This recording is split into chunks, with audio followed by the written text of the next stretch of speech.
I saw you once, Maddie Schwartz. Before any of this began, I saw you. Alive. I was Cleo Johnson. But in my death, I became the lady in the lake. I can't just be someone's wife. You never wanted to do anything else. I never tried to do anything else. Did you ever wonder why? Your writing dreams ruined your life. Now you wanted those same dreams to rewrite it. But why did you need to drag my dead body into it? How did you know? Know what? Where to find her? My wife is a lot of things. There's one thing that she's not. That's foolish. This is not your high school newspaper, Maddie. People's lives are at stake. So what you gonna do? You gonna get that money and leave everybody behind you? I don't know. I don't know. Dreams push you down until you drown. You wanted to tell everyone's story, Unbearable sorrow. but your own. This is my quest to follow that star. No matter how hopeless, no matter how far, to be willing to die so that honor and justice may live.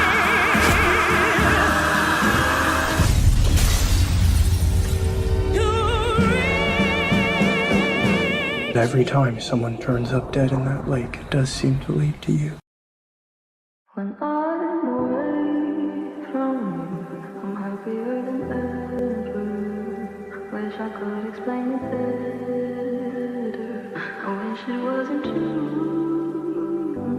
Give me a day or two to think of something clearer, to write myself a letter, to tell me what to do. I had a dream. I got everything I wanted. Not what you think. And if I'm being honest, it might have been a nightmare. To anyone who might care. Thought I could fly. So I stepped off the golden. Hi, hello. Welcome to this Sunday. We all know that Sundays are for Lady in the Lake, and this Sunday is no different. Get on in here, engage with us, hit that like button, show us some love. You know that I am not only streaming on my platform, but on every single panelist platform as well. Show us some love. This is a special day. And we could not be more excited. I am not going to waste any time. I'm going to start breaking people out to let them express how they feel, child, because my hands sweating. My hands are sweating. Ashley, with the sweet perspective, how are you feeling about this finale as well as our special guest? Are you ready? I am so ready, Tyra. The finale, it did what I needed because I needed resolution. You know what I said last live, right? Like if I don't get resolution, I'm going to write letters. I'm going to send emails. So I'm glad because this was a limited series that my questions were answered. Yes, absolutely. Kay in the back with the books because she is reading them. No, Kay was impatient. She just couldn't watch the show like the rest of us. She had to go cop the book and figure out early on what happened. Kay, are you satisfied with the finale? And are you excited about our guests backstage? Absolutely. I got right here. See? Okay. I had to get to the ending, and I'm actually more satisfied with the ending of the series than the actual book. I think the series ending was so much better. I'm definitely excited for our guest. I could see that. I did not cop the book, but I had a couple of clip notes, and I was like, "Oh, that's what happened there." Okay, it's making me appreciate what we got here so much more. Mm-hmm. Huh. Nikki in the back with A Night of Horror. What did you think about this finale? And are you excited to talk to our guest? Does Slappy have a job or not? Like, that's all I want to know. We saw how it ended with everybody, but we did not see Slappy at work. Okay, I just want to know if Slappy got a job or not. And yes, I'm excited to talk to our guest. Look at here. We just want to assume Slappy is in Paris with a job. Okay, so we're gonna leave it at that. He gonna open for Cleo now. Yeah, that part. Last but not least, our D movie man on the panel. How did you feel about this finale, and how excited are you? Come on out, D. Hey, yes, I am. Of course, I will have additional thoughts, but I was actually very surprised where things end up, how things ended up resolving themselves. And I can definitely appreciate a resolution, especially considering a lot of this series has been steeped in surrealism. And so the fact that we got something a lot more grounded and just straightforward for the finale, I did appreciate that. And I am absolutely excited to talk to our guest. Absolutely. Well, let's not keep her waiting. Y'all get ready to show her some love because she is coming out. Y'all hold up a second. Let's make her feel good first. She's so flirtatious. How does it feel to be so persuasive? Get marijuana. She's so flirtatious. How does it feel to be? Feel like the feeling of a suppress. Feel like I got no breath. Feel like I need it. Rest. Feel it's the season I should let go. And that's the reason I'm about my. All right, y'all, let's go. Welcome to the stage, Miss Alma Har'el. Thank you. Hi. Oh my God. Can we just talk for a second about how fabulous you all are and how striking your graphics are, your music, your editing? It's not professional. Professional is boring. It's beyond that. It's creative. It's fun. It grabs me. From the first minute I saw your stuff, I was like, who are these ladies? So happy to be here. And thank you for, covering the show and really getting into it. We really kind of were very moved by it. Thank you. Like, oh, that just warmed my whole heart because the team knows how hard I go for my little piece of graphics. It takes time, but I think the little stuff matters and the details, and we see that very much with your show. I would just like to know, because I looked a little bit. Look at his background. I mean, everybody here is always killing it with the graphics. It's just getting into your background from music videos to short films to something like Honey Boy. How different has this transition been for you, covering, creating, directing, and writing, and being the showrunner for a show? Has it been a good thing or a bad thing? Is it tedious? Is it better? How do you feel about it? It's complicated. It's a rounded, huge, big experience that lasted 3.5 years. So if I'm to be honest, it's been everything. It's been good, it's been bad, it's been really heart expanding, mind expanding. I've learned a lot. I've worked with so many people on this job. Nothing that I've ever done before felt so much like the work of so many people, not just the cast, which I'm so thankful for, and actually had the best time working with each one of them. But there were just as you can tell, there was so much to do on this show, and there was some growing pains, I'd say that, but now we did it, and the feeling of accomplishing something like this always feels so good. Ashley?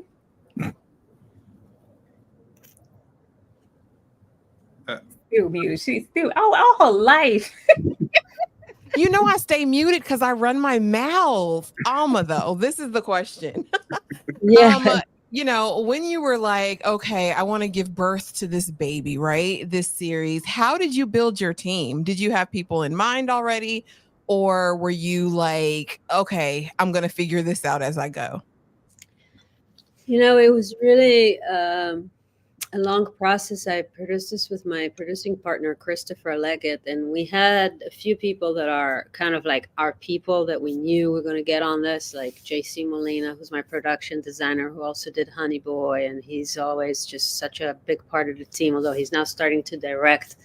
So I don't know if he's even going to be on our next ride, but he's been just family to us. And then we also knew, this is obviously a show, for me anyway, about Black voices and adapting the book. Part of it was shifting the book's perspective and kind of making it more about that. So we really were working hard to have that everywhere, in the writers' room, to find the really talented Black writers we had. We had 4 women with us, and Shiona Turini, who it's my first time working with her, who did the costumes, who's just a legendary costume designer to me, iconic in all of her work, both with Beyonce now, but before that too, on Insecure, and just everything she does is beautiful. So, it was just kind of like building a team is hard, but it was about, some of it was people that we rode with before, and some of it was like new partners. And the hard, challenging thing was that I insisted on filming this in Baltimore because I really wanted the production money, and also to go there, but also to have that authenticity and feel the place as an immigrant. I was like, all I know about Baltimore is The Wire, and I make a whole show just from that knowledge. I got to be there, and so that was hard because not everybody wanted to spend their time there, for such a long time. It's a huge commitment when you have a family to move somewhere. We spent almost a year there. Our cinematographer, for instance, Lachlan Milner, had 2 children, had to come there, and it was very challenging for a lot of folks that came. He's from Australia to move like that. So it was a challenge, but we built it. And if you dream it, they'll come. What was that movie? Field of Dreams. Field of Dreams. They came. No, they came. Elma, this was a bait and switch show for me. I saw the trailer for this show. I was like, all right, I think I know what I'm expecting. And then I watched, I was like, oh, this is Black. I text almost everybody up here and I said, oh, this is really, really Black. And I'm genuinely and happily surprised that it is. What a best compliment. Yes. We tried. We really worked hard to make it that, because I really think the history of Baltimore and the Cleo character is just incredible, and Natalie and me, from the first time we met, we said, oh, this show has to do that. I'll never forget, Natalie said, Cleo has to steal the show. Yeah. Oh wow, yeah. Go ahead, Dee. Okay. So once again, thank you so much for joining us today, and it's been a really exciting journey just delving into the show. My question is actually having to do with the adaptation piece, because I think from a directing standpoint and creation standpoint, I've always just wondered what it was like adapting a novel, especially when there's an audience and they might be familiar with some of the story, the characters. Everyone has an idea in their minds. So I wanted to know, just from your standpoint, how did you come about making the decisions to adapt and change certain things, which you mentioned, in a way that fit your vision, and kind of maybe pulling away and making those changes? What was that creative process like for you? Well, first of all, a word of respect to Laura Lippman, who wrote the book, who had a best-selling book, not just and had success with it, and also based it on her own experience as a reporter in Baltimore. So with all the respect due to her and her life's experience and the writing of this book that got us here, and with her blessing, I took a lot of liberties, which she's, by the way, very, very happy with and loves them, and kind of felt like it kind of grew out of the book, you know. And yeah, it was really hard. I'll tell you the truth. It was really hard. It was really juggling a lot of storylines and then realizing the black part of the book, which we kind of, you know, vowed to uplift, you know, and not make it just a device or just like a dead body or all of those things that we kind of see a lot. It required making changes that, first of all, we knew a lot of people are not going to like, you know, we knew a lot of people are going to complain that it made it too complicated or that they liked it better when it was just more focused on Maddie. So that was taking a chance on that, which we were okay with, you know, with that. But just to do justice with the history of the place, you know, I've never done something like this. So it was really the amount of research that had to happen in order to kind of make the choices we made, and then the decision to marry Cleo to Slappy, for instance, who's not in the book, or make Reggie, you know, a character who's not in the book, not in that way anyway. So kind of somebody there that works at a club. He's white, actually. But so just, you know, writing characters that are not in the book is always like a big decision. And then, of course, changing the ending of the book, which is like a huge kind of bold move, I guess, considered. Now only afterwards did I realize how much people are challenged by change, you know, and by bold decisions, which I think make very easily and don't even find them that bold, to be honest with you. I'm like, oh, it's just material and that's what felt right and that's what we wanted to do with it. But, you know, people are very attached to formulas. They're very attached to material. They're very attached to genre. They're very attached to storytelling devices. So a lot of the things we've done have been challenging, you know, to people. But I'm very proud of it, and I would do it any day again, you know. Yeah. Elm said I'd do it again. Okay. I'll do it harder. That's what I'm talking about. I actually appreciate the series ending as opposed to the book, because I was going back and forth between the both of them, like trying to compare things, and I'm more satisfied with the series ending. I think it felt so much more it gave me so much more, especially on Cleo's behalf. It felt like I got a good picture of Cleo. I got to know her more in the series than what was in the book. I would like to know, how has working on this project influenced your perspective as a creator and director? That's a good question.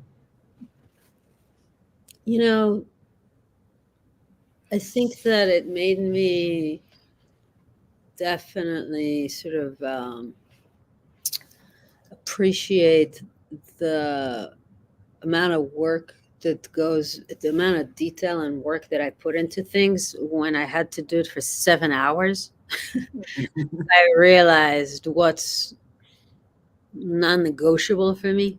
Like I feel like I've realized that the way that I work to create 7 hours of it, how challenging that is if you want to keep a certain kind of level of detail.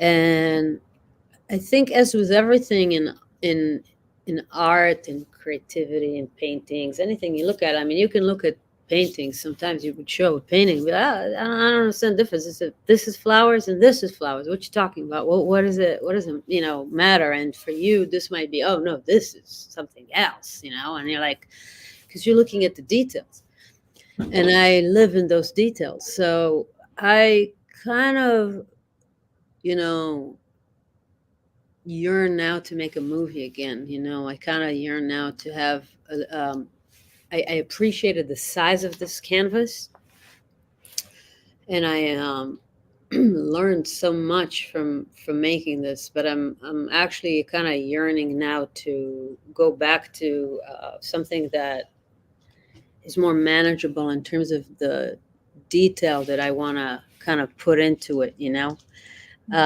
So that was just like the first instinct after making this was like, oh, because you know how it is in this business, is like you finish something, you always get offers to do the same thing. Mm-hmm. So you just immediately get an offer to, oh, here's another miniseries, here's another miniseries, and you're like, no, I think I need to make a movie. So that was, you know, that was one thing, and then the other thing was just really, I think that I have felt such joy working with the actors on this show. You know, of course, Miss Natalie Portman and Moses Ingram, but also every actor. I mean, I'm talking even background. Like I just love working with actors. So I was really kind of feeling like, oh, in my next project, I really want to make sure I have a lot of time to spend with actors and a lot less time on like moving locations and a lot of stuff like that. And yeah, just kind of dialing in that kind of work and giving it some time. But it's always like that. You do something, you can. I'm always like that. I'm always like that. I'm always like, I do something, then I want to do something completely different, you know, which is not exactly how usually you would maybe go about, but that's how I ended up here. It was like kind of, you know, music videos and then documentaries and commercials, feature, and now a show, and now, you know, so kind of got a full range of these formats, and I kind of really miss making movies. Nikki? First of all, Alma, the hair is herring. Okay, your hair looks gorgeous. Absolutely. Did you go to the hood to get your hair done like Maddie? Because it looks gorgeous. Never. I look like a librarian. No offense to your background over there. I love a good library, but I love, yeah, I do not take these curls off. I did that once on some red carpet, and I was for 10 years feeling bad about that photo. But I was wondering, do you have any advice for upcoming female directors, particularly just being a female in the industry? Yeah, you know, I have a nonprofit that is called Free the Work that I founded in 2016. It's actually now going through a transitional period, but it was helping women and other underrepresented creatives around the world, and to kind of develop a career path. It started in advertising, where we kind of made a lot of agreements with both brands and ad agencies to make sure that the third bid on every commercial would be a woman. That's how it started. And it really kind of paved the way and opened doors to a lot of women directors. Obviously, in film and television, there is no triple bidding system. Yeah. And I really think that in today's world, which is a totally different world in 2016 when I started this organization, and maybe it was like that back then too, but I wasn't where I am now to see that. I think the most important thing is to have your own material.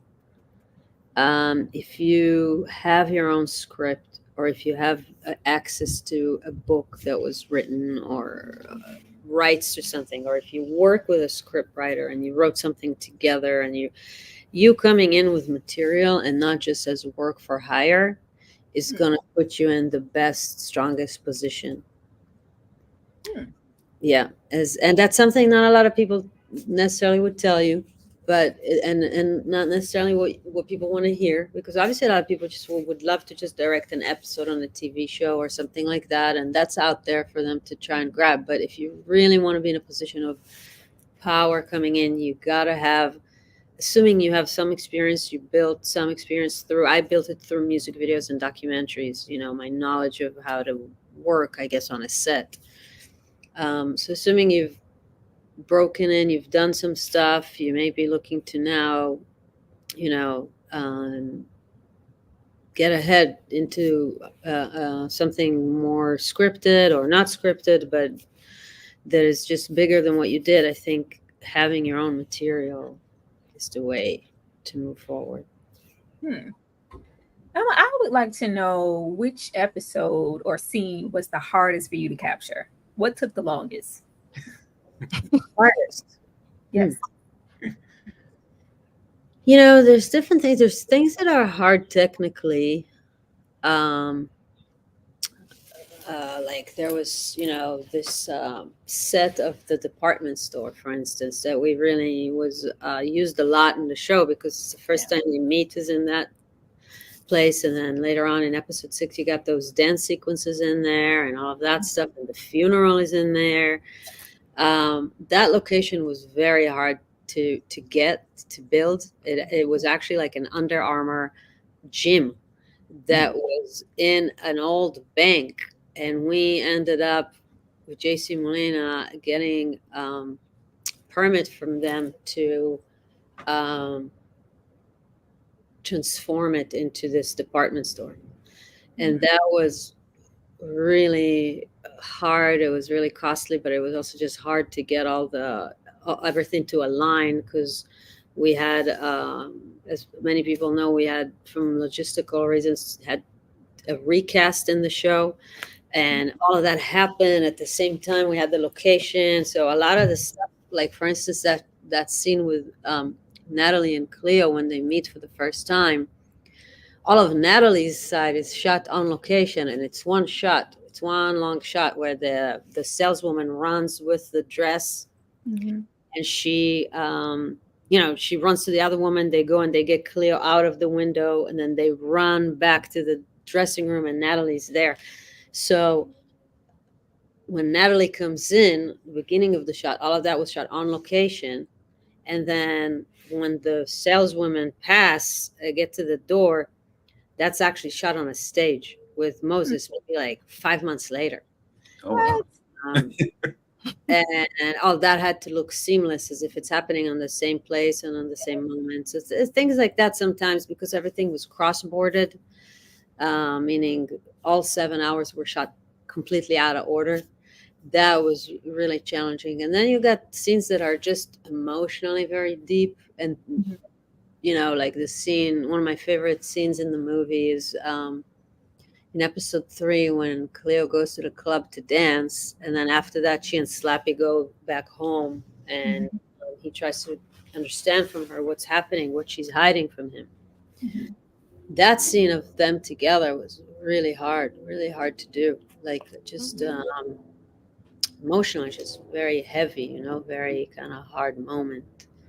And Byron Bowers, my partner who plays Slappy, it was really hard for him. Not that it was hard to kind of get there. He's a great actor, but just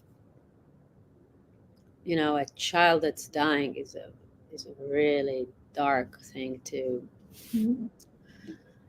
kind of spend time with, and in order to tap into that, had to kind of go into places that weren't easy. So that was definitely kind of hard, That's good. D? Yes. Since you mentioned Byron Bowers, this is a good segue for me. But I was curious. You mentioned, of course, working with a variety of actors on set and in these various scenes.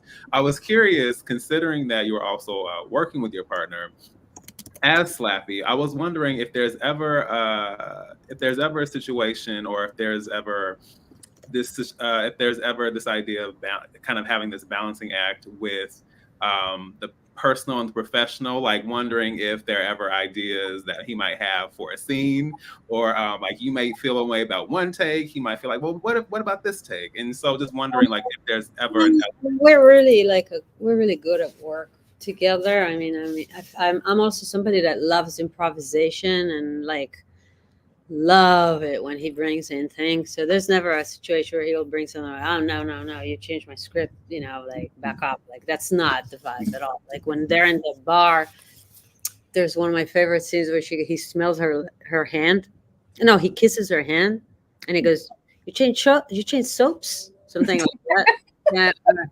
And I was laughing so hard. Like he's the kind of actor that would always throw in things, and his stand-up too, it was like, we wrote something with him and then ended up coming on the day, and I was like, just do a set. Like he ended up doing like maybe 20 minutes,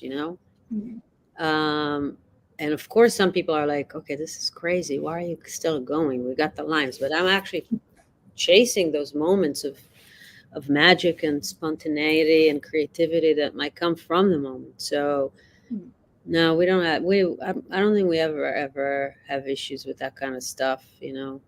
It's not that. I mean, if anything, the only thing I would say is that we both like to work like that, and the system, or the system of TV in general, and schedules, and obviously crews and unions and all of that. There's so many rules that you have to abide to, because you got to, because everybody needs to be protected. And sometimes your sense of freedom, or your need to freedom, if anything, clashes with that, you know, but not with each other. Yeah, because that's my boo. That was all Scrappy. I know that was Scrappy. That's my boo. That's my baby right there. That was Scrappy. Oh yeah. Nikki. Were there any characters, Alma, that you felt like you identified with in this project? And is that something you look for in a project, is to kind of identify with the story and the characters in particular?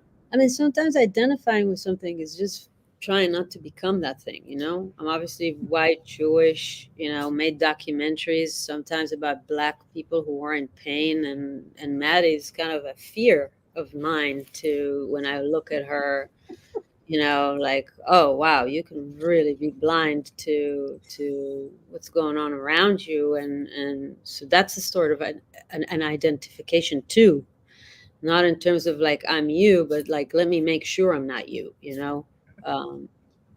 So I think Natalie too in that regard.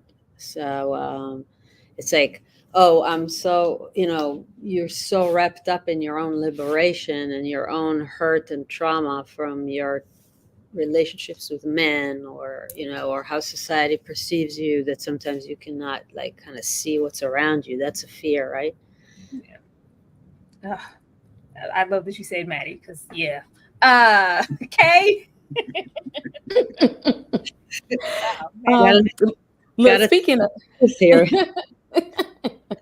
Speaking of Maddie, the series as a whole features some strong female characters. How did you approach character development, especially for Maddie and Cleo? By the way, I have to jump off soon because my slappy Dark Johnson's waiting in the car with the baby. And we have to run. How did I approach other women in the show? The character development. You know, I love every woman in the show. I'm crazy about Moses. Love Dora. Wow, Dora's like my muse. I mean, she's just what an. They both. I was like, I want to see this show, Dora and Moses. I think we just approached everything in the same way, where we just wanted every character to have an arc, you know, and we wanted every character to not be just good or bad. Like, and I think that was kind of the thing. Even I think Shell, who's supposedly the bad guy, is not, you know. I think he's carrying a lot of weight on his shoulders from his circumstances, his community, his understanding of the way money runs things in this country. And, you know, when Maddie in the end looks away, she sees the lottery stand, you know, and that lottery stand, the lottery is it's just a small detail, but the lottery has come from the numbers game, you know. Yeah. And that thing wasn't in the book, and that blew me away. That made me the theme of the whole show became about that, about dreams of women, dreams of immigrants, dreams of the Black community, you know, all of that, and the way, you know, what happens to it in America. So, yeah, I think that's the approach to everything, women included. It's just to have that kind of complexity of like, nobody's just good or bad. And our last question here from Ashley. We'd be remiss if we didn't address the artistic motivation behind this. I want to know what the vision was creatively behind this, because there were so many moments. I mean, from the music to the wardrobe to the makeup to set design, immaculate, like spectacular. So I just want to know where the vision came from. I mean, I don't know. Like, you mean like how did I orchestrate it, or how did Yeah, I? or did you have something in mind? Like, It's I'm brilliant, going into Alma. this like full So of it. regular, like, whatever. No, it looks beautiful. Thank you. I mean, it really comes from looking at a lot of street photography from the time that we kind of found that is actually by Black photographers and women photographers mostly, but also from some of the first folks that did color photography at the time. And I guess this idea that consciousness has moved in those years in the 60s from the 50s to from.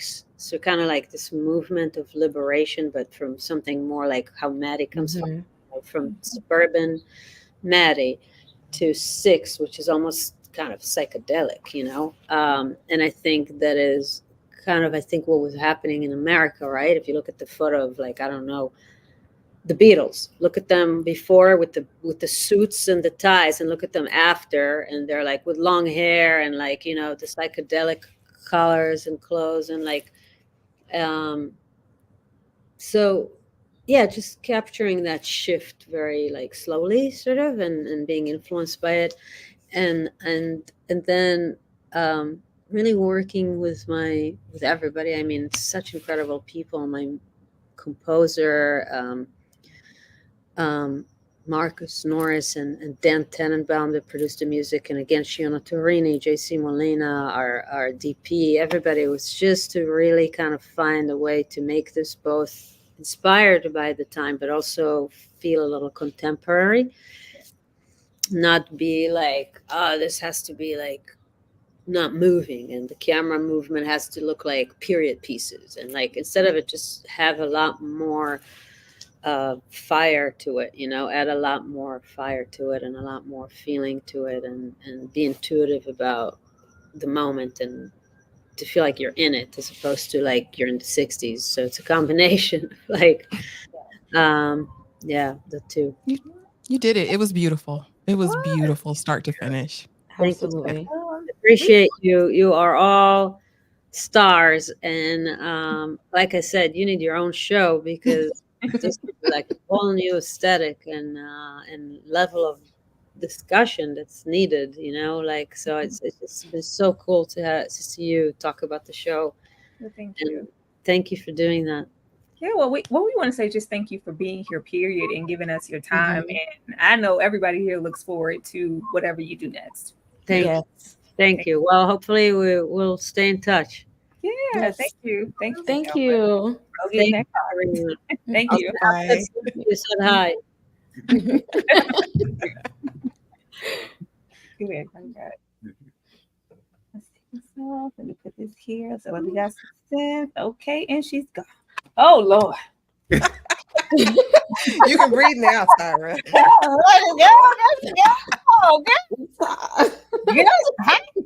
Oh Lord. Hold on, y'all. Give us a second. Lord. Yo, we did it. We did that. We did it. That was so nice. Now we gotta just talk about the episode.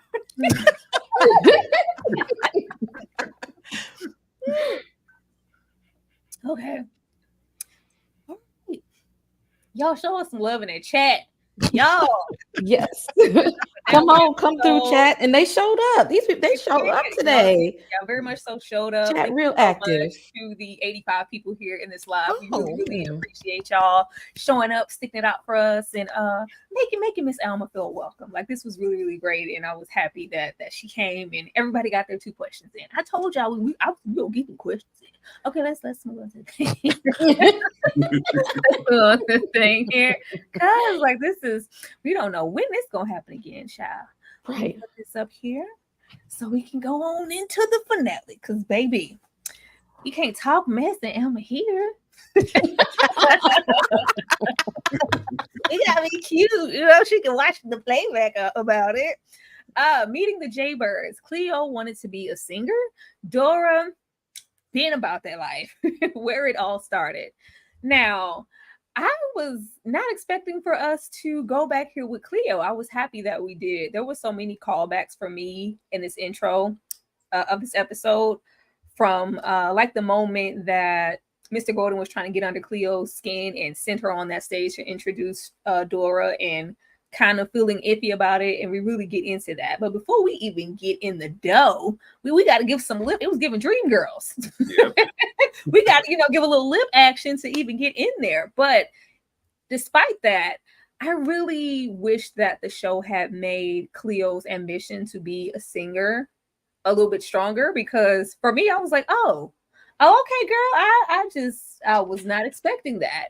Ashley, did you take heed of Cleo wanting to be a singer? Because I remember the moment of her singing in the bathroom with her dad in that flashback, but beyond that, I had no idea. Yeah, there's a nod to it when Dora says something in passing about, I always wanted you to be up on this stage with me. But you're right, it wasn't really pronounced that this was Cleo's deep, dark passion that she had for 100 years. I too liked the flashback. Baby Dora went up there and was like, I'm gonna give him something he can feel, Cleo. You playing right now. We're about to get in here and do what needs to be done. But you're right. I definitely wish we would have gotten more insight about what Cleo was passionate, because Maddie, her passion drives the entire series. We know what Maddie's passionate about. I think because these characters were so paralleled, it would have been great for that to have been something bigger, right? That we got earlier in the episodes. But I loved the flashback, honey. I liked Slappy looking at her like, child, I'm a have her, I need her. The only thing that really didn't make sense to me in the opening scene was her flashback when she's about to get on stage after they've talked to Shell and she's going to do his books. That's the part that gave you hesitancy when you're actually going to be doing the job your dad did for him with the books now. That part didn't make sense for me. Like, why is getting on stage the thing that bothers you and not working on his books, But yeah. Child, the way Dora beeline Slappy, like, you can't do nothing for me, get out of the way. That sent me, but yeah, Slappy is very much so spitting, child. Nikki, did you know Cleo wanted to be a singer? I mean, like Ashley said, they did say it in passing, but no, I feel like this was out of nowhere. It was out of nowhere, and I agree with Ashley. I thought it was very strange that we're literally outside doo-wop shoe-bopping. This is our whole gig. This is what we came for. But Cleo sees somebody skiing and she want to jump off the stage. I was confused. Like, wait, what? It really felt like they just tried to like jam pack a lot into this finale that could have previously been kind of fleshed out. We didn't need that whole dream sequence episode 6. Like, we could have really maybe she was singing with her dad. Like, you were singing in the bathroom. Okay, Dora wanted you on stage, but that doesn't give like I was dreaming of being Beyonce when she was a little girl in Houston. Like, it just wasn't connecting for me. And seeing Slappy knew he wanted Cleo, but he ain't want no job. I don't know. Slappy just goodness. But I will say it does make Shell more diabolical to me, because we do think back to when he had her go on stage. Like, you knew what happened when that girl first came in this club trying to get on that stage. Like, that did feel way more diabolical with this in context with what he said. Not even that, just getting into Dora and maybe, the later drug use. We don't know what caused it, but in this moment, I just kind of felt like she kind of left Dora outside alone a little bit. Like, it was just like, oh, like out of nowhere, I have to be up here front, stage front and center by myself. Like, I like how she left out there. And that was something else that was weird. They showed Dora singing on stage by herself, and then they cut to her overdose. And it's kind of like, well, how do we get from point A to point B? Yeah. Like, I know they said, oh, Shell got you hooked, but no, Shell can't just force a needle in your arm. Like, what got Dora from where we see her in this to literally cutting to her overdose? I just think that's strange. I don't know. That's not really looking into that book. Like, hey, Dora is not at all a full-fledged character in any kind of way. They literally, from Dora to Reggie to a couple of other people here, just kind of fleshed somebody out of it wasn't really anything to really just work with at all. Dora is not a real character, so maybe that's what it is. But I like Dora. We need more Dora. Okay. Yeah, because in the book, Dora, her name wasn't Dora. Dora was just she was Cleo's roommate. So they were still friends, but it wasn't this whole, what it was in the series. And I'm assuming that Dora overdosed because I mean, when we got introduced to her and with the first episode, she was I didn't think she was gonna make it on that stage. So I knew she was just a hop skipping away for doing a one line too many. I didn't feel like Cleo's top aspiration when we first met her was to sing. I feel like when her and Dora when they in the flashback, when they initially wanted to sing, Cleo was triggered somehow.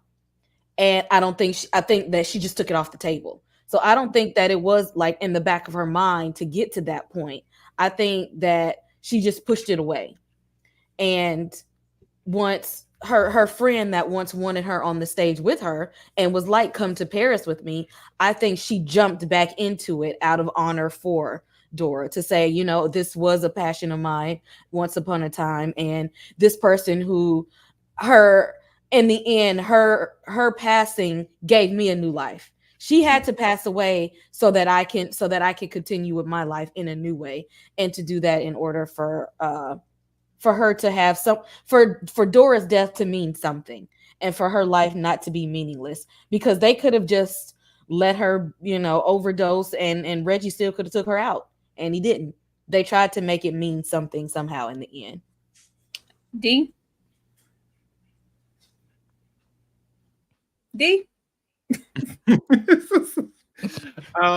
Yeah, no, I definitely agree with a lot of what Kay said. I thought definitely was giving Dreamgirls. I was waiting for Move to start playing.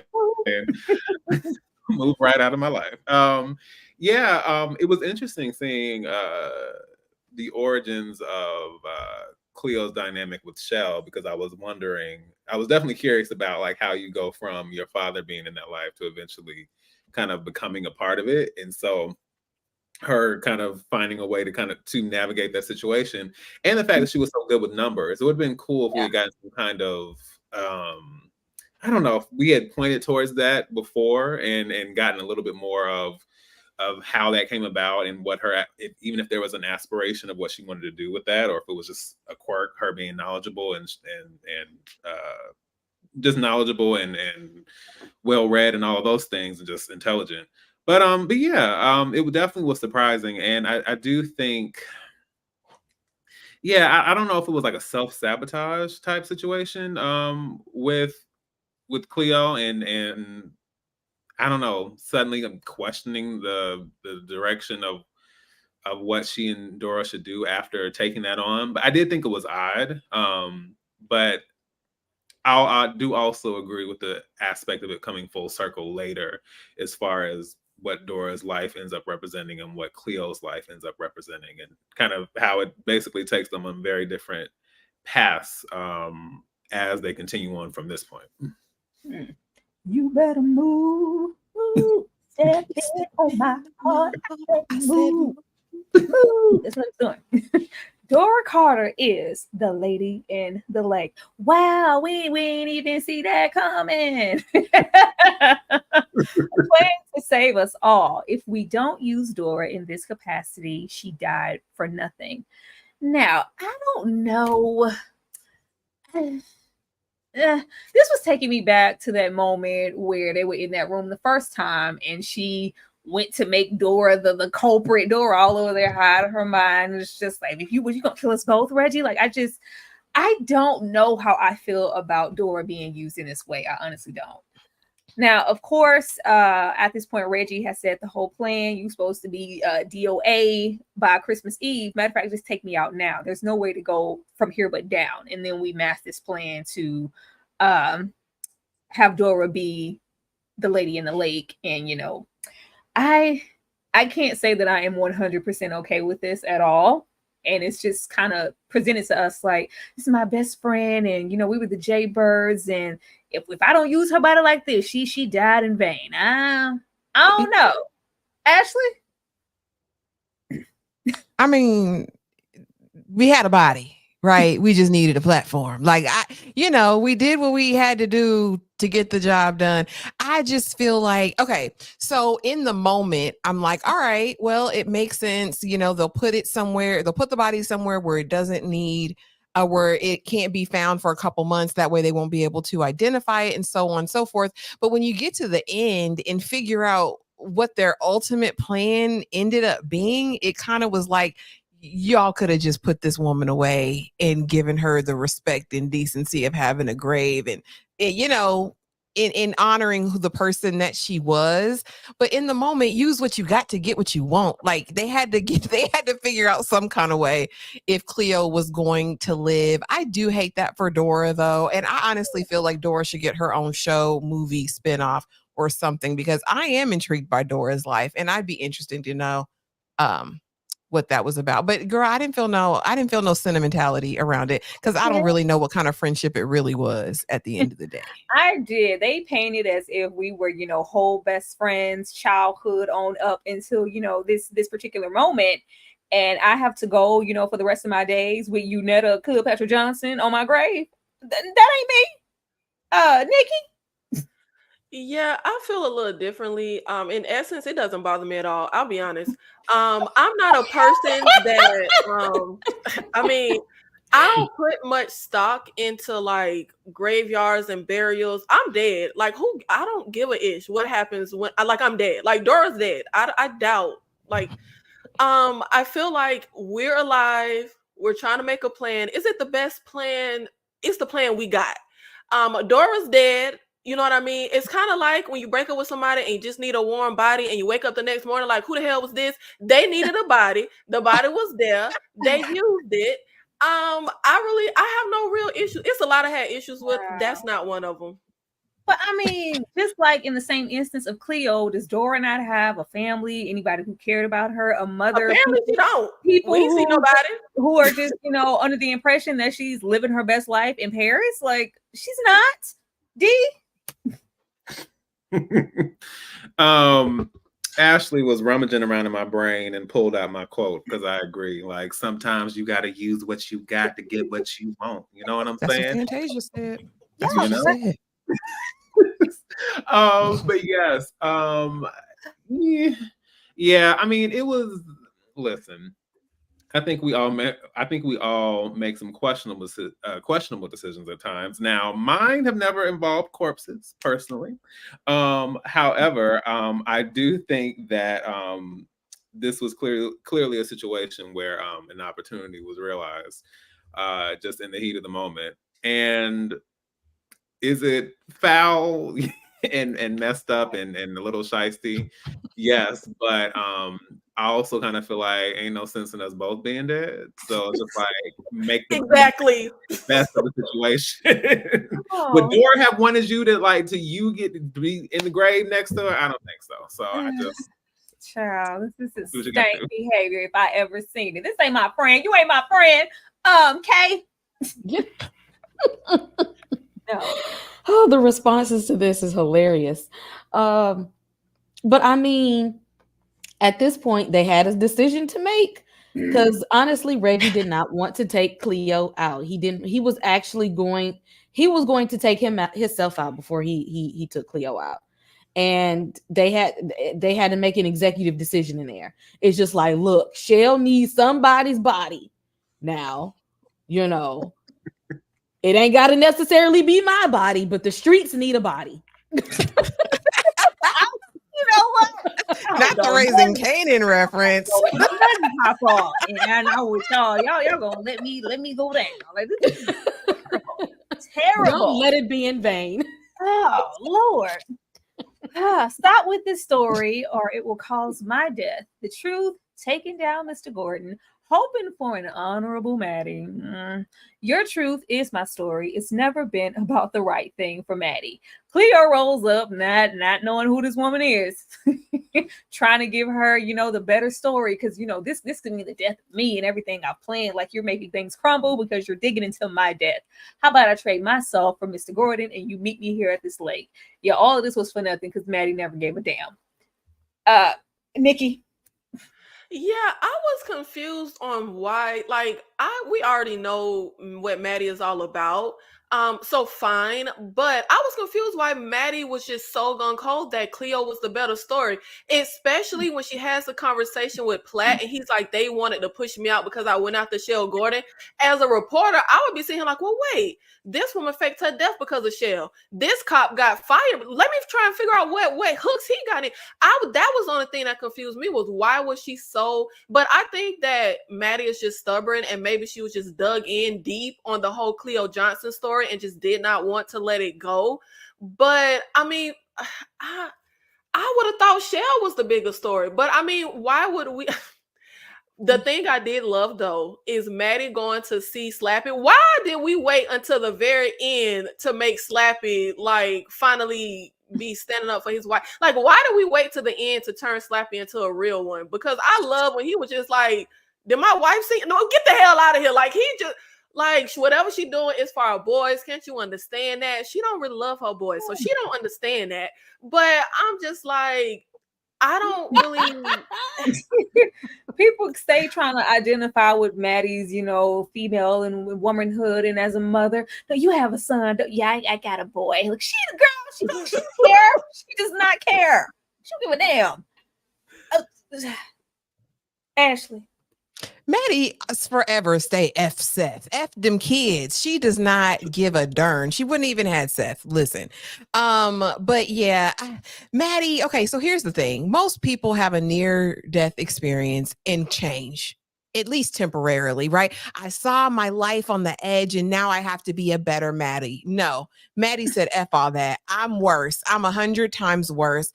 I don't care that you're on the hit list. I'm going to get out of this hospital bed and I'm going to go right to see your husband to try to expose you and really get you taken out. Maddie is diabolical. Like, she is just the epitome of everything that is wrong in the world. And I hate that we didn't get retribution. I hate that all she got was stabbed with a butter knife. I hate that for us. I hate that for us. But yeah, it didn't surprise me, but I was disappointed. I'm going to skip ahead because I don't want us to be here all that long. D, this one is for you. Who you got, D? Pick a lady. Who would you? I mean, now give. Okay, if we get Dora clean and on the straight and narrow, I feel like she could be a good woman. Who you picking out of these three ladies, D? It's muted, D. Gosh, Ashley is infectious. I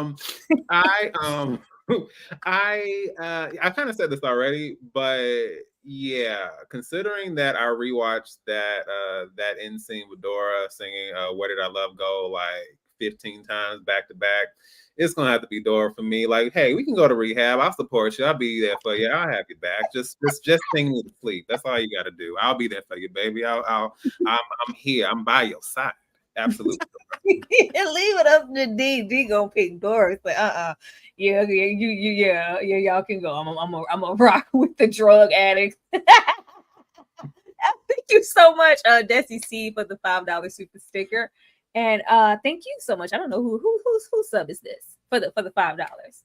Ashley, is this you? That's D. I don't think so. That's Daenerys Targaryen. That's the Targaryen in the house. Them Game of Thrones dragon people. Yes, thank you so much for that. That's actually my first one. Thank you. Thank you. Let me show you guys some love, and we will be right back. Remember to support and super chat and do everything that you wanted to do for this lady in the lake, because after this episode, unfortunately, there is no more.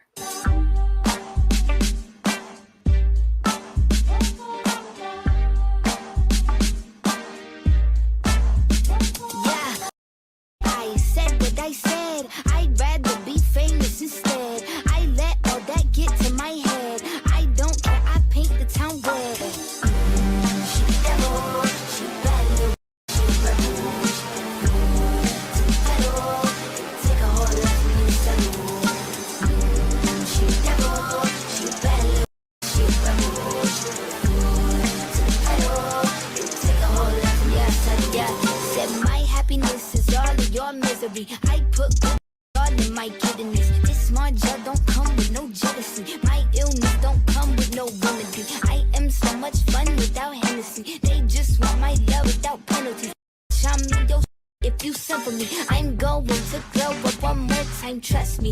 have magical foresight. You gon' see me sleeping in courtside. You gon' see me eating 10 more times. Ugh, you can't take nowhere. Ugh, I look better with no hair. Ugh, ain't no sign I can't smoke hair. Ugh, yeah, give me the chance and I'll go.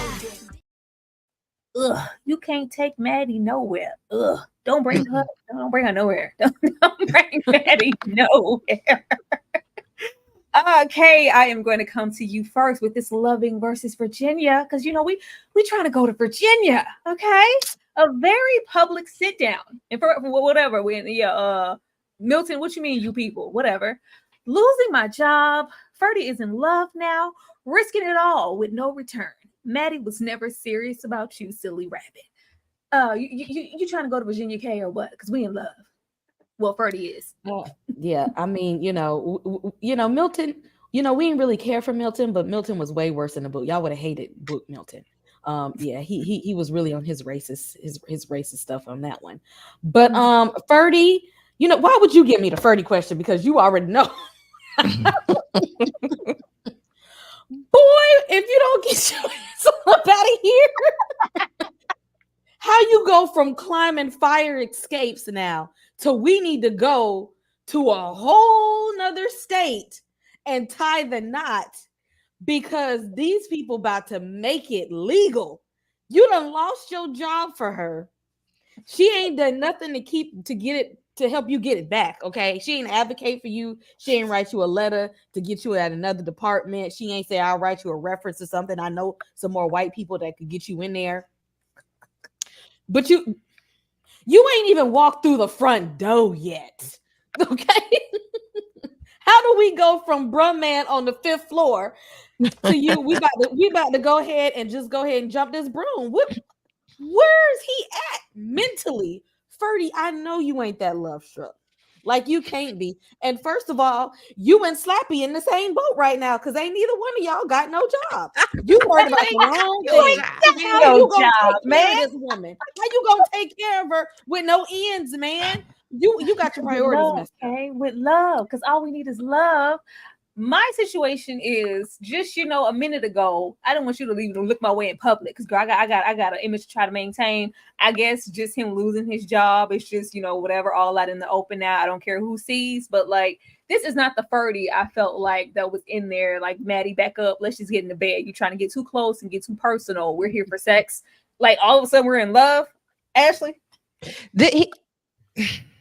Keep it cute, Ashley. All Ferdy ever was Mandingo. Okay, to them dry pancakes. Listen, that's all you ever were. That's all you was ever gonna be. Matt, and I'll give it up for Maddie. He should have been under no delusions. She wasn't never gonna wife him. No. Like, and he's sitting there like the little, oh, she loves me. She love all this black D. She love it. She wanted every chance she get. And when she rolled up there with her U-Haul and he said, baby, let me put my shoes on and help you bring your stuff up. She said, no, not so fast, sugar, but you can drop that peen off to me. You can bring him over and I can talk to the microphone for a little while, but then you got to go back to your place. Him bringing up that case pissed me off. Window. She ain't even invite him to come through the front door. Listen. And the fact that he references this case about these people who done been together, done had babies together, so in love, and you want to compare yourself to them, Ferdy, go pick you up some other whitey woman somewhere else. I was over it. Done. He disappointed me to the uttermost. He disappointed me.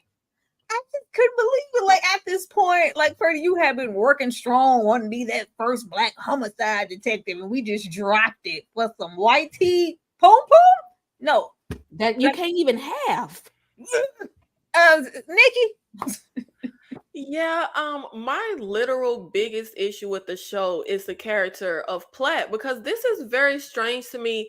He literally just lost his job, and this isn't just a job, a 9 to 5. This is his dream. You are making Black history, literally.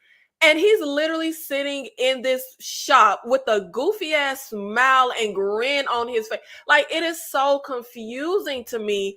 And I also feel like this gotta be the one time, at least the one time, that we not against Maddie, because it should have been, I don't understand. It was an understanding from the beginning. I don't understand how he came out the blue thinking his fire escape booty call was about to move and make a life with him.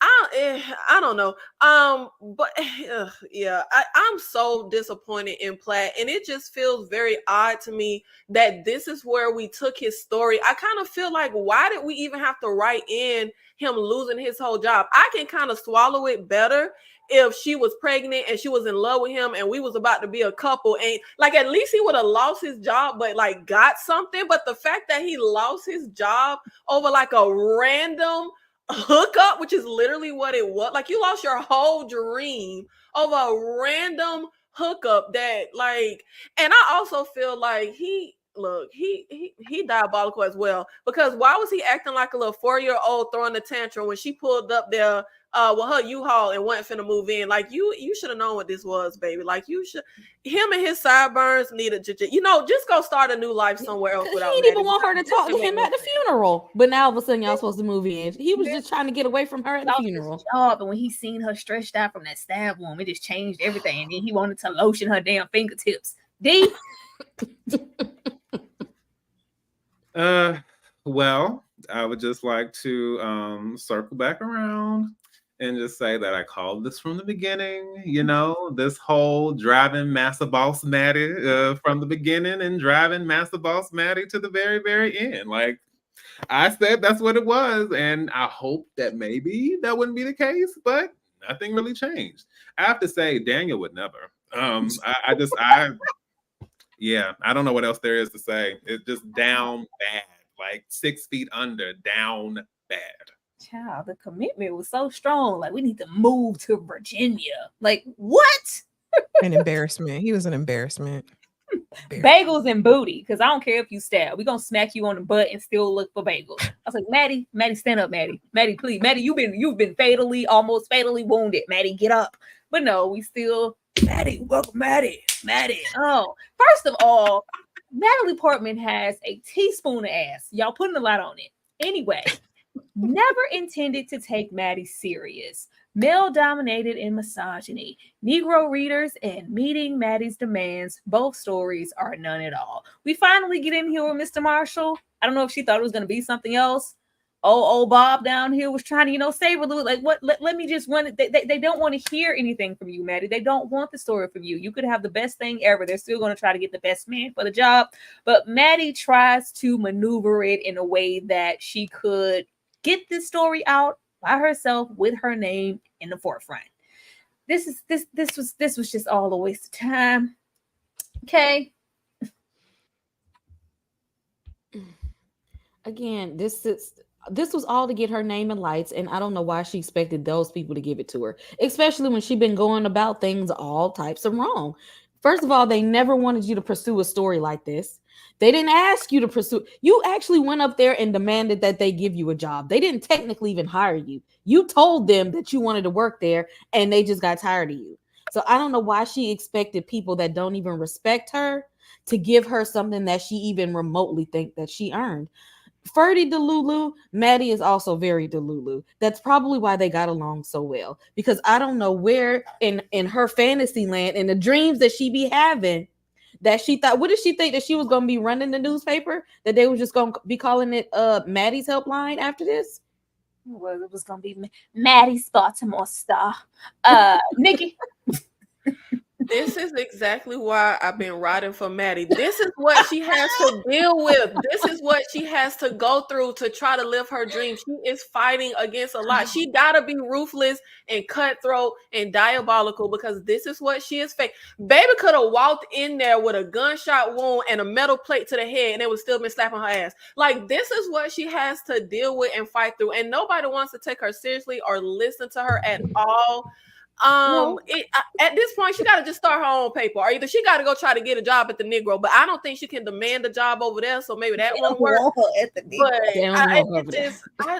I do feel like, what did you expect, Maddie? Like, this is this is it. And I get she felt like maybe she could play the game, but Maddie could have walked in there as a mistress to the president and knew all the tea, and they still wouldn't have wanted to give her a job and let her write nothing. Like, that is just the name of the game at this point. But I did want to backtrack because I forgot to say that last line. Why do we have to have Milton make that Negro comment? Like, Milton showing that I didn't like. I already don't like because him. I told you in the book he was a lot more racist than that. That was a taste of him in the series, but in the book he was something awful.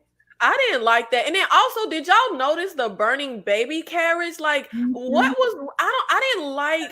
Maybe I'm just not smart. Maybe I'm a little slow. I was on Similac. I went through the public school system in Florida, but I didn't understand a lot of the little like, why was there a burning baby carriage? I'm gonna know. Once we left that previous episode and we got here and they wanted to tone it all the way down and give us something real neutral, I ain't taking no more subliminals. I just let that little baby carriage roll on by on fire. I say, nope, Alma, I'm not taking the bait. Let it roll on. I'm not doing that with you and Maddie and this baby. Nope.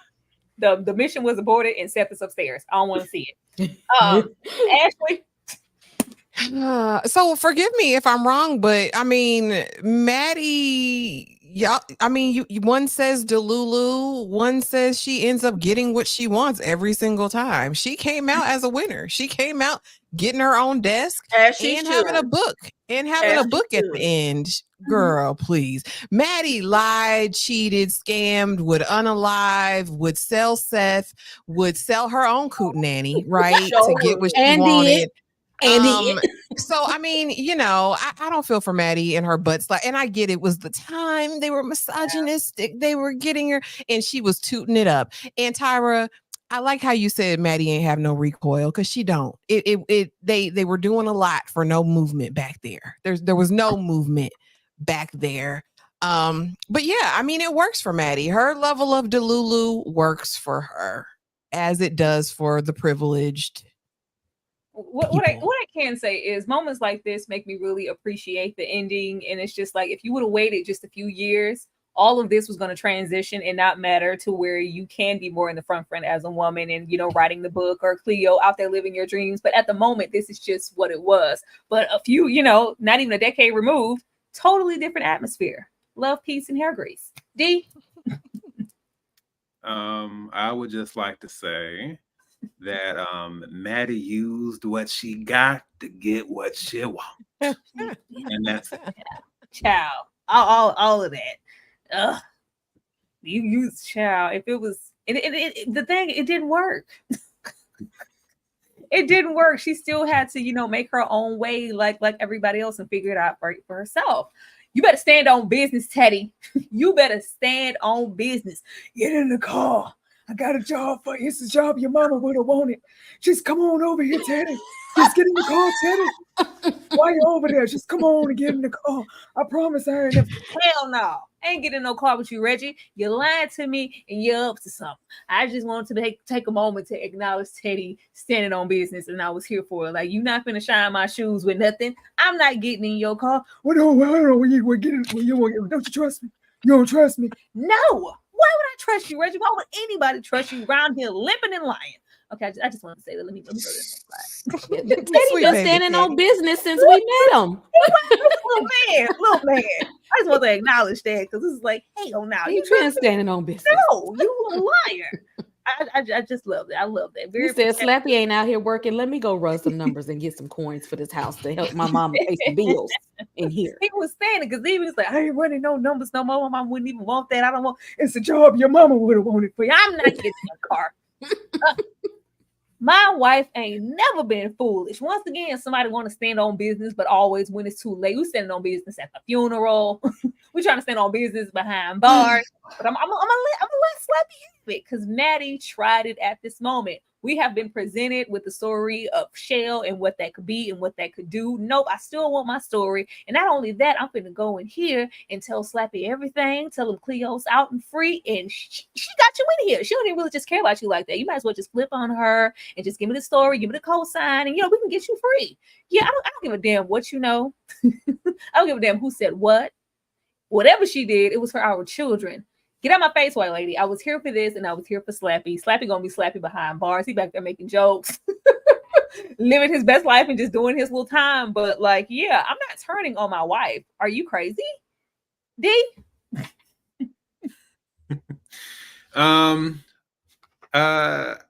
Better late than never, I guess. It would have been nice to maybe see some of this energy happen before you were trapped in jail.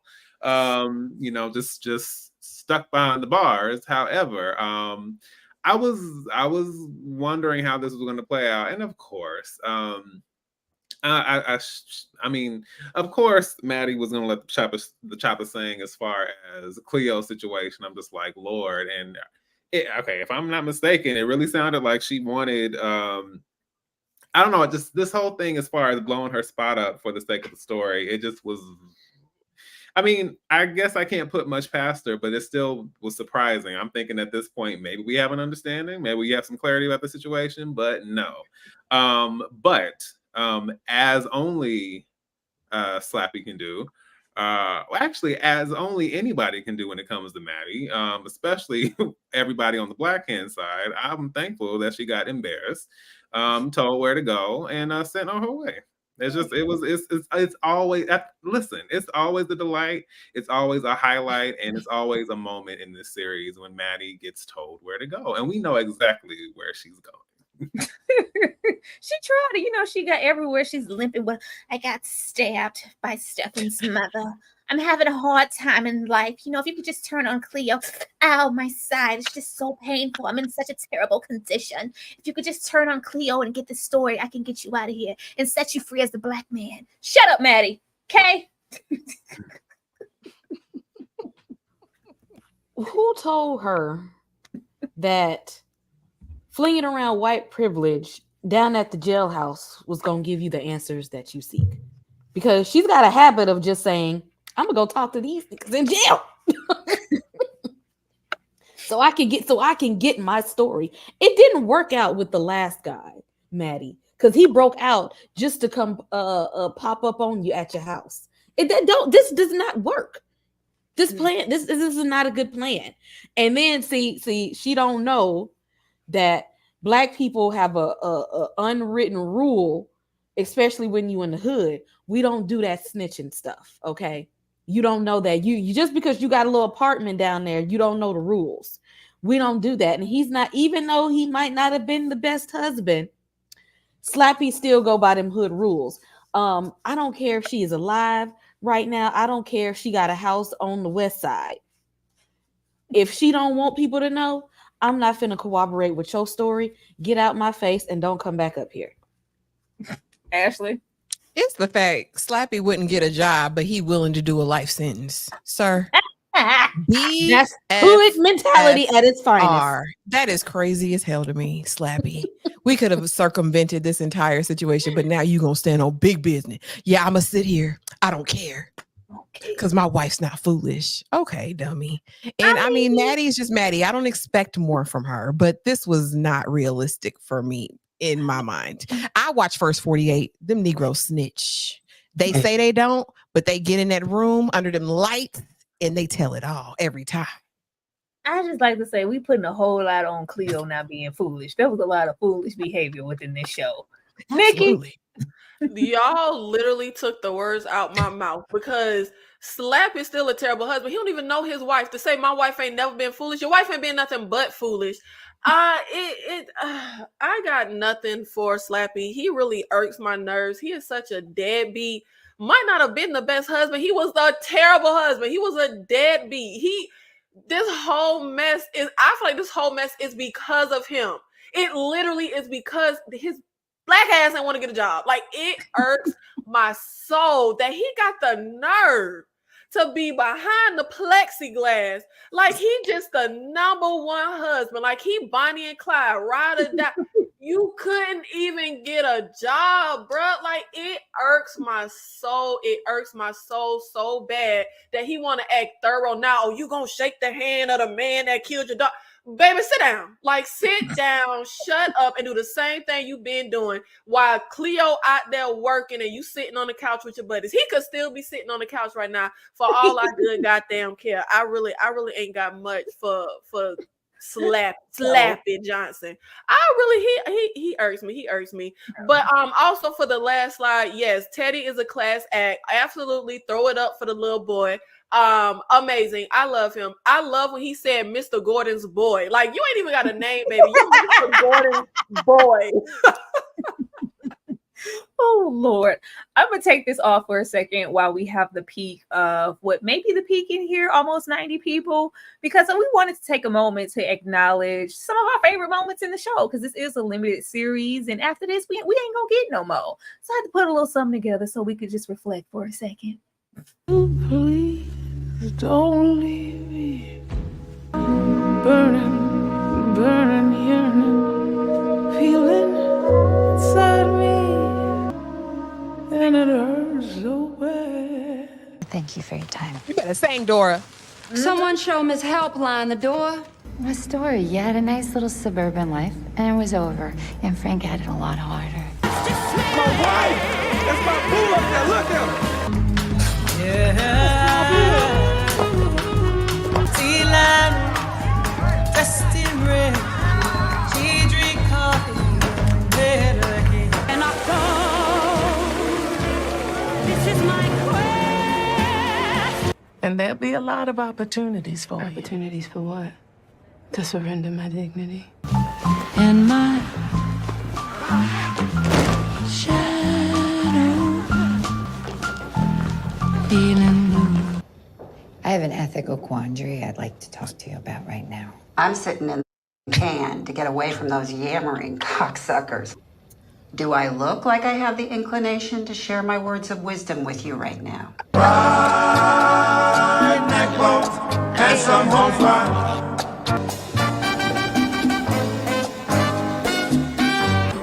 You a good boy. Matter of fact, come on. Oh, you want some of this too, Pigger? Come on. My name didn't mean for you when my wife was wearing it. But in this country, in this city, white makes right. That's all you are. You want to tell us who we are? The same way you came here to tell me who I am, Miss Morgenstern. It's hard if you don't tell me anything truthful. But you're the one who's lying.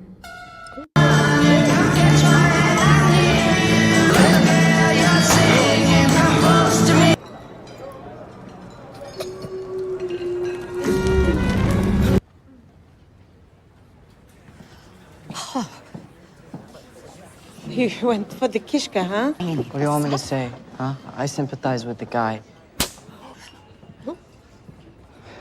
Excuse me, ladies, but my food's getting cold and there's not much home cooking going on these days. Well.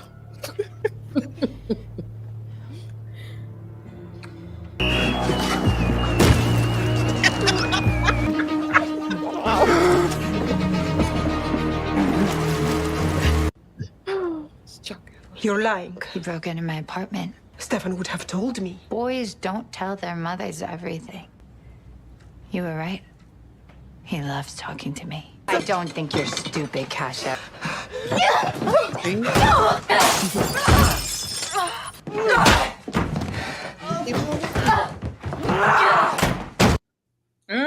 Get on in there, because you tried it, bringing your butt here. Like Kay said, you ain't had no badge, you ain't had no warrant, girl. You ain't have nothing, baby. What you doing there?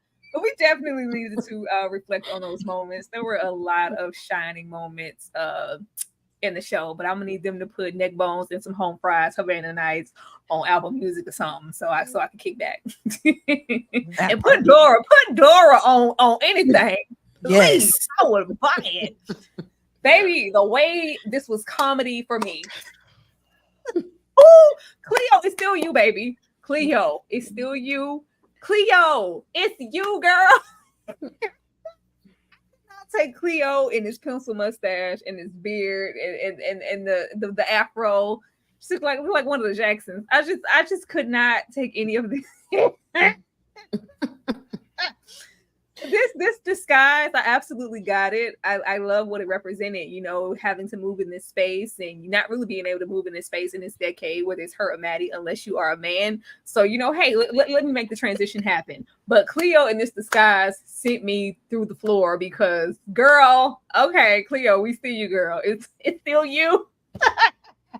But You know, we got Cleophas Johnson here. This Cleophas, it's not Cleo. Banking on Teddy and a suddenly gullible Mr. Gordon. And we also see a lot of resentment and regret through Reggie. What Reggie ends up doing, I definitely saw that coming. I expected it because he's been, you know, really reminiscing on probably the things he's done in his past. He's been tired being, you know, the go-getter for Mr. Gordon, and probably disappointed with how Dora ended up. But when it comes to Mr. Gordon, I just felt like Mr. Gordon was smarter than this. I did. From the Gordon that we saw, just the whole charade that had to happen, even for us to get inside the Gordian and set it on fire, and the whole situation with the books, I just feel like Mr. Gordon would have, you know, saw this coming, but it might just be me. Nikki? This whole ending sequence was such a joke for me. Cleo in this outfit. Do y'all remember Steve Buscemi in the high school hallways? Like, what up, fellow kids? Like, you're a 40-year-old man masquerade. Cleo should have talked to a few studs in the hood. I mean, you could see the boobage. Like, she literally looked like a pretty woman with the, like, women don't have afros. That sent me as well. So to be a man, you put on an afro. Like, women wear afros. Like, she looks like a pretty woman with a little mustache. This was so ridiculous. And then you have got to be the worst. How you get beat up by a cripple? Reggie could barely walk. He is cut off at the knee, and he was able to beat up the elevator guy, and it all felt too contrived. Like, you have Shell Gordon has survived decades. He has survived in this game for a reason, because he's strategic, because he's smart, because he's thinking. So the fact that this went down, but that's why I said it felt like they was just trying to wrap the ending up with a bow. And we should have at least had a plan that maybe spanned a few episodes of trying to get him, because the way they ensnared him and this whole thing went down, and Reggie just at the bar with the gun, like, all right, it's over now, bro. Like, call the cops. Like, I just hated this whole ending. And then my baby Teddy. Oh, hey, Ma, what's up? Like, yeah, we thought you was dead. Forget all that trauma you put on us. But yeah, that was strange. I'm sorry, but that is strange. You literally made me think you were dead, murdered. I wasn't feeling this entire sequence. It felt very contrived. It had a lot of conveniences. And also Reggie and Cleo suddenly being bosom buddies and carving their names in the trees. Like, wait, how we go from Dora, wake up, like, if he want to kill me, to no, Reggie, you don't have to do that. Like, I just was not here for any of it. It made no sense at all. No. And even Reggie saying, think about your boy. Since when the hell Reggie been thinking about her boys? When has he been thinking about, okay, I'm done? Like, it's just, this whole ending was a mess. You remember the episode when he was like, I need Cleo dead, you know, Christmas Eve. But you know, the boy's gonna be there with it. You want me to knock her off on Christmas? The boy's gonna be there. I love the beat down in the elevator. That was sending me, because Cleo was standing there nervous, sweating on that mustard. God damn it. Okay, I'm pretty sure Mike Tyson with one leg could still knock me out. Get the elevator. He's a boxer. Get the elevator. I enjoyed that, but I also enjoyed Reggie. Man, I saw this coming. I knew Reggie. There was some light in Reggie, even, you know, after he hemmed up Dora, which I hated. Or, you know, tried to step, you could just see that he was stepping into a role that was made for him with his relationship with Mr. Gordon. And he want to do this. He want to be the disposal guy, the beat up guy. Like, he's tired. Reggie was tired. It's unfortunate that he couldn't, you know, get his freedom right along with everybody else. But just the way that we got Gordon, I was like, I needed something a little bit more finessing to happen, because I feel like he would have been smarter than this. And Reggie's literally an abuser. He was abusive. He yoked up Dora by the neck. Okay. Ashley? I'm going to posit this in terms of the bad costuming for Dora in her disguise. I mean, very much giving Clark Kent. I was like, girl, you go into the phone booth and put on glasses and now you're somebody different. But I'm going to say this, right? That sometimes, and maybe they were going for symbolism in this moment, the things that... listen, sometimes it doesn't need to be so well hidden. And a lot of times betrayal is not well hidden, right? it's in front of us. So I'll just posit that. But what pissed me off utterly was that we still didn't get to the bottom of Shell and Reggie's deep relationship that they've been building throughout this entire series. They'd have us believe this was a father-son situation. There was a deep love. They also would have us believe that Shell had this great business acumen and he was on top of everything, yet he still didn't know about the Christmas numbers in the last episode, which made me think, sir, how do you not know what's going on with your business? Like, how you know who's not hitting the numbers, who's hitting the numbers? Sir, how were you so deceived in this last episode? You don't know a diversion when you see one. And then if the relationship between him and Reggie was so deep, how in these final moments was it so easy for Reggie to pull out that blicky on him? Things that don't add up in my mind. I needed this relationship more fleshed out. Maybe we get a call back to them younger and him saving Reggie from something, or maybe he's kin to Reggie in some way.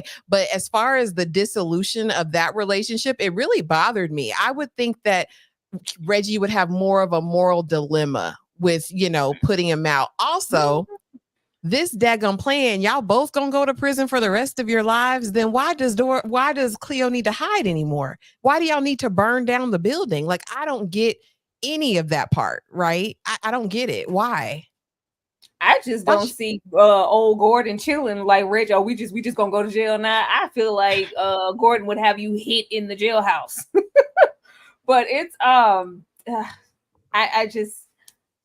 I look for some type of information because I really thought we would get a moment. But from what I could see, Mr. Gordon is just somebody who took Reggie in and he just has no one. He has no family. Nobody cared about him, just kind of picked him up off the street. And, that's just their bond. It didn't really go beyond that. Okay. So I watched this episode in like pieces so that I can make sure I soaked it in, and maybe that's part of my ADHD. Because if I watched it straight through that first time, I was half watching it. I literally had to like rewind to go back. I think they started the fire so that the police could come and investigate the building as a whole, which is why at the end when you see they had his books. And they had the whole system of how he runs the numbers game, which is how the government ended up taking over what Shell was doing. So that was the purpose of starting the fire so that the police could get involved to see what was going. I'm pretty sure they didn't know that the government was going to be like, "Ooh, this is a good idea. Let's do it too." But nonetheless, that's kind of what happened. Cleo over here looking like she's about to go sing "Blame It on a Boogie." So I don't know how nobody. I'm like, y'all don't see this little man, this little gangster. Don't shock anybody in here. You gotta hide a little bit harder. But if we think about it, she was supposedly deceased for 3-4 months, maybe longer. And so I'm pretty sure within that time frame, the only other person who knew she was alive right now was Reggie. So within that time frame, I'm pretty sure that's how they became, a closer friends, because his girl is passed, her best friend is gone, her family doesn't know she's alive. He's the only one that can help protect her until they get this whole plan. And of course, they know they had to do something to get over on Shell because being that she was still alive.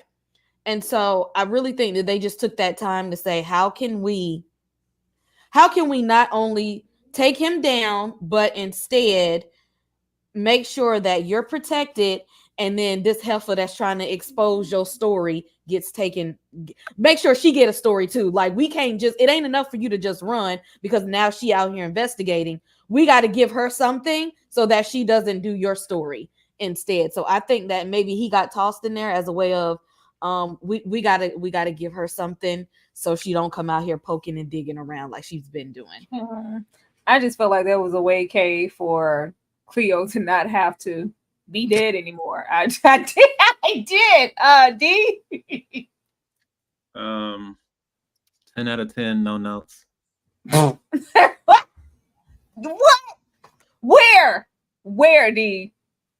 10 out of 10, no notes. D, this was 10 out of 10, no notes. You're not taking it back. Okay, so wait. Okay. I don't quite have the smoke for Undercover Brother that you all do. But but I do think, and this is not me making an excuse, but I do think, and this isn't the only show that has suffered this. I do think, considering that a lot of shows have still been suffering consequences of the writer's strike and other behind the scenes things with budgeting and things like that. I'm thinking that this, because 7 is a very strange number to end off on, and I don't know if that was the original plan or if there was some cuts that needed to be made. But this definitely felt, and this whole sequence was a great example of that. But this whole episode felt like, okay, we got to end this. So like we have to drive forward some conclusions in a very compressed manner. And so I think that's the issue. Like we definitely needed like some deeper exploration of some things, even if we were going to get here. And I do think tonally, considering how serious this show is, this definitely felt a little more parody, satire, SNL-ish. I don't think that was the intention, but it was an odd choice, I think, to make. But I do think that contributes to a part of it. I will say that. Yeah. I was just here for Teddy in the scene. Teddy, it takes a whole lot. You went up in there against Mr. Gordon with your little stack. All right. With your lie. I would have loved a sit-down conversation of, Mama, we mourned you. I just wanted a little bit of that from Teddy because that has to be a lot. As soon as this scene happened, I was like, "Ooh, I was right. Teddy knew this whole time." And then it was just like, "Oh, Mom, I can't believe like you're alive." And it was just like, "Yeah, get in the car, let's go." I was like, "Oh, that's it." Child, the way I would have flipped everything over. I've been holding it down, taking care, nursing Lionel, walking around here, slapping on. You was playing dad. Yeah, I don't want to hear that. I don't want to hear that. I just wanted one moment, but like you said, D, we need to wrap it up. We need to wrap it up. So I do understand. But yeah, this blame it on the boogie that was sending me. Shredding evidence. Seth's distrust of Maddie and Cleo's story becoming old news. Now, at this moment, I thought for like 2 seconds, like, I don't want to lose my son. I thought that's where I thought it was about to be like some revelation on Maddie's part. Like, I wouldn't want Seth. Seth, you feel this way? I thought there was going to be a moment. But in that moment of Maddie actually getting off the phone and she's talking to Bob and he's telling her about the Gordian and all this, pretty much all this story you've been working towards this entire time doesn't matter. Somebody's confessed to those murders, Cleo. Somebody's behind bars. Can't use Slappy anymore. He's about to get set free. So, yeah, we're moving on. I thought, for a minute, she was going to pick Seth up off the ground. But no, she left him down there, and now he's at Milton's house, which is fine. That's what he always wanted to be. Ashley, I know you didn't, but I'm asking anyway. Did you have any hope for Maddie in this moment? Maddie is incapable of human connection, like non-toxic human connection, right? And so Seth shreds it up, and she's being dramatic. Oh, you didn't have to do that. He's like, yeah, I did. And baby, yeah, you did. Yeah, you did, because she would expose you. He said, I don't need Milton to ever get an inkling that I'm not his child, because that's my safe place. You're unsafe. And she said, I would never do that to you, Seth. He was hugging her. She was on the right page, right? Like he's like, oh, I'm hugging my mom, blah, blah. When she said, you're first to me, I would never do that to you. Get off me, you liar. Maddie, she can't tell the truth. She cannot tell the truth. She should have just kept that comment to herself and let the hug ride out. She's incapable of positive human connection. And I hate that for Seth, but go on with your racist daddy, Seth. Go on be with Milty. Because Maddie ain't it. She's an ain't-ish mama, and she always will be. Oh. Kay, did you have hope? Justice for Seth. I was looking at some other reviewers and talking about this show, and they were talking, someone spoke about how Seth was just, real, teen angst and just rude and disrespectful to his mom. Like he was just being one of those, rebellious children at the time. And I'm like, huh? Are we looking at the same Maddie? No, she deserved all the smoke that he gave. All of it and then some, because she treated Seth like he was a stepchild, like she didn't birth him and stuff. She lied to him about his paternity.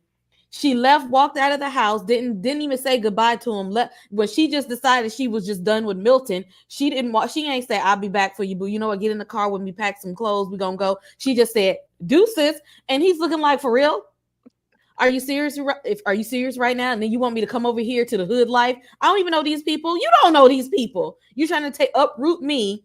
This man ain't my dad. He don't know it. You didn't even want to tell me. You leave the house and all you care about is a story from these people that you know nothing about, and you really don't even care about them. He's a lot smarter than her. I hope he's a better person than him and his raggedy daddy, because his mama raggedy too.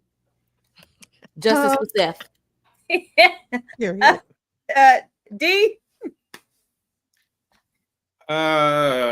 So I kind of called this before, and just because there wasn't anything implicitly or explicitly stated, I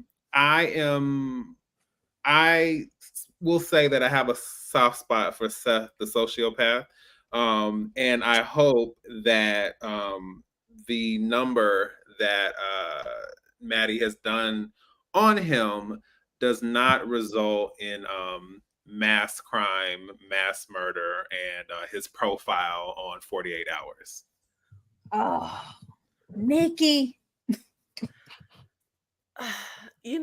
I can easily take up for Maddie in a lot of instances, because I completely understand her wanting to choose her dream over her child. I know it may not be kosher, but as someone who doesn't want to have kids, I am completely F them kids all day. But I will say this scene was really hard. I was like, how the hell can I defend Maddie in this? Because I feel like even if she wanted a certain life, or even for people that don't want to have kids, or like, I would be a trash mom. Like all day I would, because I'm going to be selfish and choose me. That's why them kids don't exist. But for her to stand in her son's face and literally, and he believes it. Like, he's not, kids, some teens might just say stuff to be hurtful, but he's not saying stuff to be hurtful. He literally does not trust her. When he tells her, you love stories, especially the ones that hurt the most. And she's like, oh, you think I would do it? Yeah. Like, that has to be such a punch in the gut. Like, the type of punch that just knocks the air out for your own child. To think that you would do something so diabolical as to wreck their whole world like that. We all know the only true parent he has is trash as Milton. Like, that's all he really has. And to believe that she would take that from him, that's so terrible. Like, that is so, like, that hurt my soul. That hurt my soul so bad for him. But I mean, I still gotta kind of look. I'm gonna ride with Maddie, because I'd rather be off having my career than a damn teenager. Teenagers are, Jesus Christ. No, I'm surprised my mother did not send me to military school. Teenagers are out of control. I wouldn't want one, and I'm not mad at Maddie for not wanting one. But I will. That was his fault for being born. That's her fault. He didn't come into the world to say, "Hey, mom, can you take me on?" She had him. I am. After she avoided another. Exactly. Really wrap up the story with him and his dad. Yeah, we saw them hook up, but I'm annoyed. Like, we hooked up, and then 9 months later, you had a baby. There was nothing in Durst to be like, well, wait a minute. She had, like, I don't know. I'm annoyed we didn't really wrap that up. At least not wrap it up, in my opinion. Like, we saw a flashback, they hooked up, and then that was just it. I don't like that. But that was a married woman. What he was gonna do? Burying Gordon and setting Cleo free. Why would you go to Slappy? Because I thought it was a better story. This little link up, this wasn't, impactful for me. I didn't care. You know what? I didn't care about a lot of things here. I expected Maddie to be dead, okay? I expected Maddie to become the lady in the lake. I felt like we were fed so much foreshadowing of Maddie getting deaded, okay? So the fact that we're meeting at this lake and Maddie's not in it, I just wasn't interested. She could have went out anyway. I didn't care. I just thought she was gonna die, and the fact that she didn't, I was honestly disappointed. So, Ashley. Yeah. We knew she wasn't going. The YT privilege wouldn't have existed. You know what I'm saying? Like, it had to end the way it ended just to prove a point about these type of people and how they navigate in the world and how they seemingly win in the end. What I'm pissed about is that we didn't find out what Maddie did. Maddie did something. There is some diabolical truth that's wrapped up in a lie, covered up, that was never revealed. And that's what I'm mad about, not knowing. And my thing is, with Maddie, it's like, girl, she's like a dog with a bone, right? And the bone was Cleo in this story. And I think it's like you missed the forest for the trees, taking down a whole black, secret kingpin situation, like that whole network. That was the big money story. That was your headline. That was your byline. That was everything in all the papers. And you're focusing on the wrong things. Like, and that's just what people do. We all do it at some moments. We focus on the things that don't really matter and miss a big opportunity. And I think that's just what it is. Maddie, she stayed true to me hating her this entire time. And I hated her very much to the very end. But, it was interesting to see her come face to face with, I guess, who her parallel was or supposed to be her mirror. But not really. I don't know. It wasn't as fulfilling as I thought it would be, seeing them sit down across from each other and have this like little, banter. It didn't give what I thought it would. I was just here for the look. Cleo was giving, Whitney Houston and Bodyguard, stop the plane. Frank, you could have drowned him, Frank. It was giving Whitney, and I was here for that. D?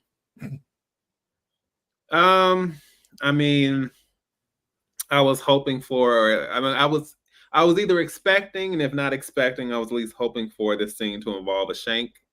And it didn't. So I wasn't really sure what to do after that. And I think, given the title of the series, I was thinking somebody else could have ended up in that lake. But I will just simply say that I understand the idea of their lives kind of crisscrossing and having these weird parallels, and then them meeting in person. But yeah, I just think the shank would have really set it off for me. Nikki? I will always ride for the people that are selfish. And for the women that want to hoe around. Even though Maddie didn't hoe around, she was with 4 men. That's light work. She was with 4 men her whole life. Okay. But I am very much here for Maddie getting her happy ending. They had their little meetup. Look, Maddie said at the end of the day, she gonna get her story, and she got it. And I'm still confused on what exactly Maddie did that was so terrible the whole series. I'm still confused on that part, but I was very much here for Maddie getting her story. Oh, Nikki, you would be. You're selfish, mama. Okay? Absolutely. All day. Okay. She sounds just like Seed coming up here every Tuesday. I don't know what Louis did wrong. I don't know what y'all about to come fuss about. I don't see anything wrong that he did. Y'all not seeing the forest for the trees. She did a lot. She did a lot wrong here. She is not type flight security. She is not the police. She is not the boss. She is a mom. Forgot she had the child. She ain't got no kind of authority, but she waved her white privilege around to try and tried to run over, to manipulate and exploit other people's pain and suffering to push herself ahead. She did a lot wrong.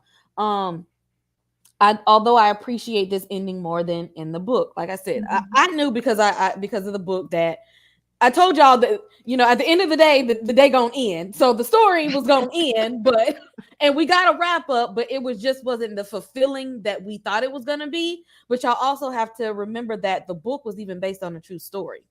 So it was only so much embellishment before it moved in far, far left field. But at the end of the day, yes, Maddie she was gonna get some kind of story. She said, "I'm leaving here with something." Sure did. So either it's gonna be you or it's gonna be this other person. But after I done left my own security at home where I had the money was coming in, and before I had to pop off on my child. Look, I got to get something out. It got to be worth it. Maddie says I'm leaving here with something. This whole story got to be worth it in the end to me. So y'all got to wrap this up and give me something because again, I need to see my name in lights. So Cleo, what you got for me? We already went through the motions with Ferdy wanting to go down there and get Maddie. So, because we're moving out the hood now. We're moving on to bigger and better things. I can't stay here with you, Cedric. I was like, Cedric, why are you hugging her like it was an honor to take her phone calls? Please, Cedric, sit down. Yeah, Ferdy tried it, and he won't ever try it again at this point because no, the fact that he thought this was anything more than what it was just really, really tired. And I would have loved to have seen another side of their relationship for me to even think that this was at all believable, because I didn't see the love. Maybe it was because we weren't really corresponding like we should have to those sex scenes because we didn't like them. Maybe the love scenes are the disconnect, but even just as far as conversation, I feel like that connection just was never there. It never did much. But when you have Ferdy say things like, Maddie, I expect you to do nothing. I expect you to be exactly who you are. Then you should have known that this was Maddie. You should have known that this was her. And the fact that you didn't, brother, come on up. As Maya Angelou would say, come on up, baby. Come on up.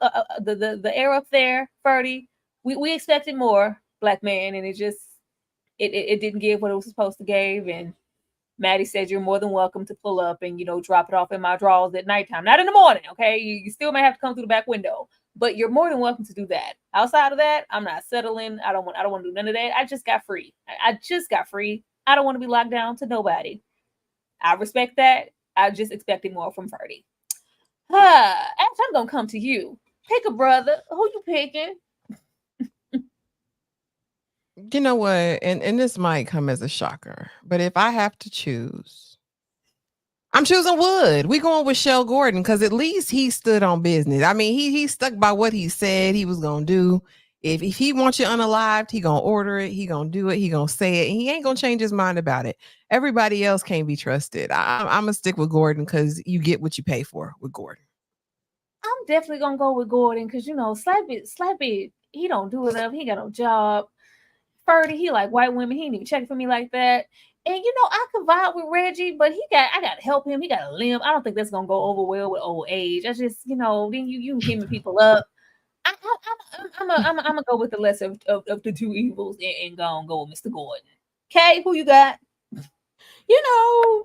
Raspy Reggie redeemed himself a little bit in the end. You know what I mean? You can't keep a good guy down, okay? Who all gonna keep it moving besides Michael Myers and Jason? Y'all, he can be punched in the eye. He need a cough drop the whole. I ain't hear nobody give him a throat lozenge the whole time or some of that old school cough syrup and a hottie toddy.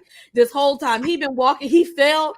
And he was on. I don't even know how he got from the boat to dry land. I still don't, to this day we don't know how he got there. Okay, and yet he still moved the building. He went through the fire in the building and stuff. I'm gonna rock with Reggie because you know what? He might be immortal. No, he can't whisper in my ear all raspy every day. That would piss me off. Oh, you just looking so good. And I just love that dress. You look real nice. I'm gonna take you down after I give you this heroin. What? Excuse me? I want to know why everybody got a nice picture and you got Reggie looking like this. Like, this ain't right. He ain't look like this. So you could have let him give him the first time. This is random. This is random. Okay. Ferdy too much of a duck. Reggie is a dumb criminal. Slappy ain't got a job. It's gonna have to be diabolical, untrustworthy. I do it for the black community, but I'm killing people in the black community. Shell Gordon.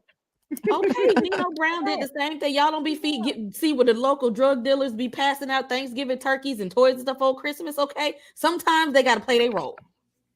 What is this? I have commentary on this. Tag me in, please. D, you want to be tagged? Yes, I would just like to say this. I think there's a lot of disrespect for Reggie that is unwarranted in this situation because ultimately, no one else in this group that has been shown can like take you to a private little corner and say, "There's a wheezing in my bedroom." Champion for you, boy. Who else is going to give you a wheezing in your bedroom? You know what I'm saying? Please. D.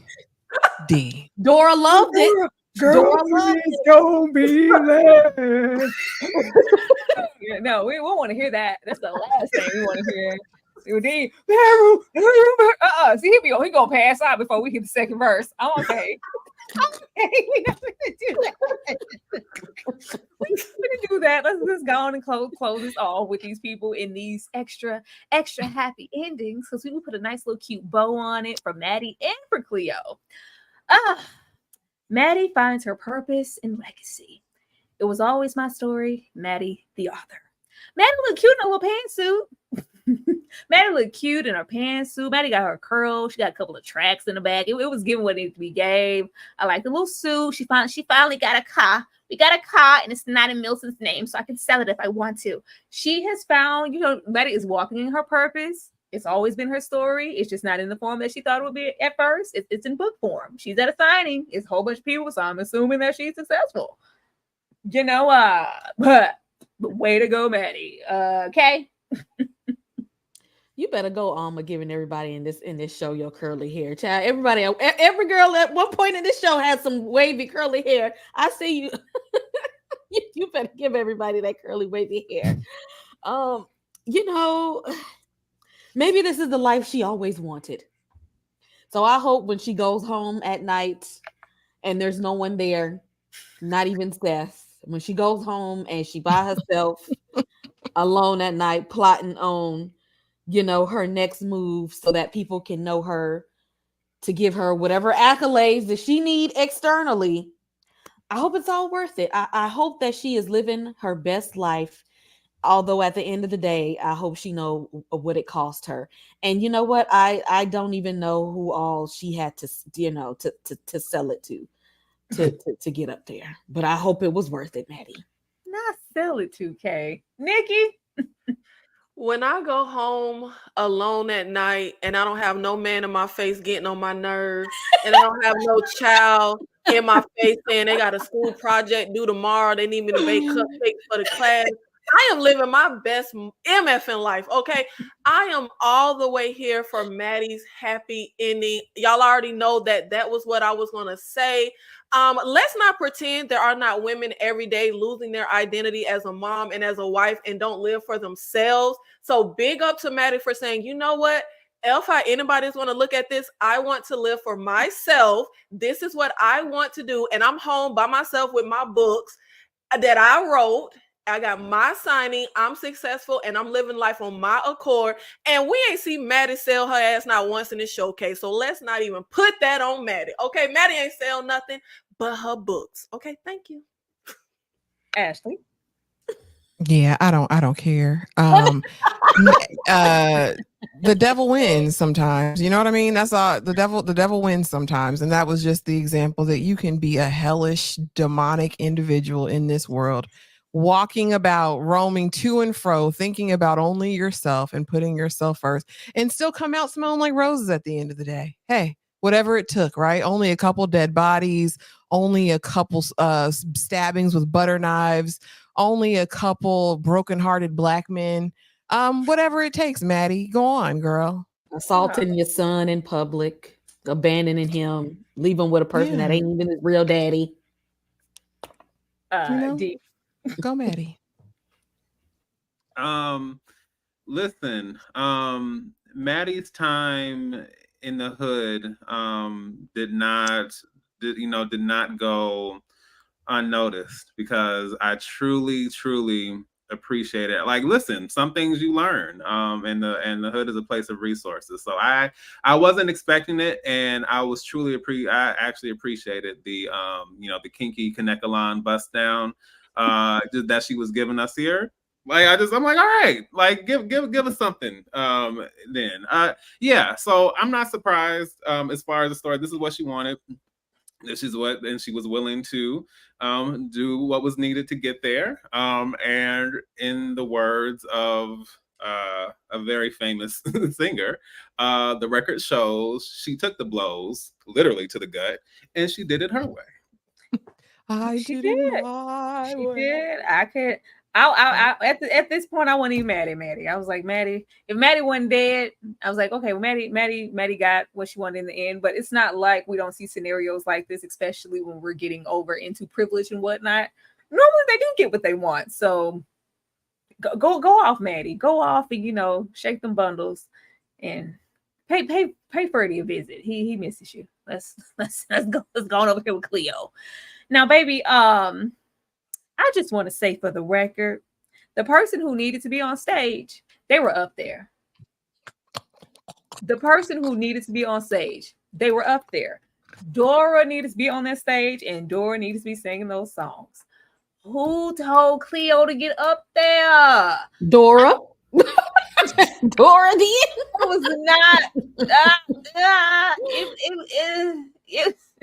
It made me long for Dora. I'm gonna say that it wasn't the grandstands I wanted it to be. Finally getting to hear Cleo belt out a couple of notes.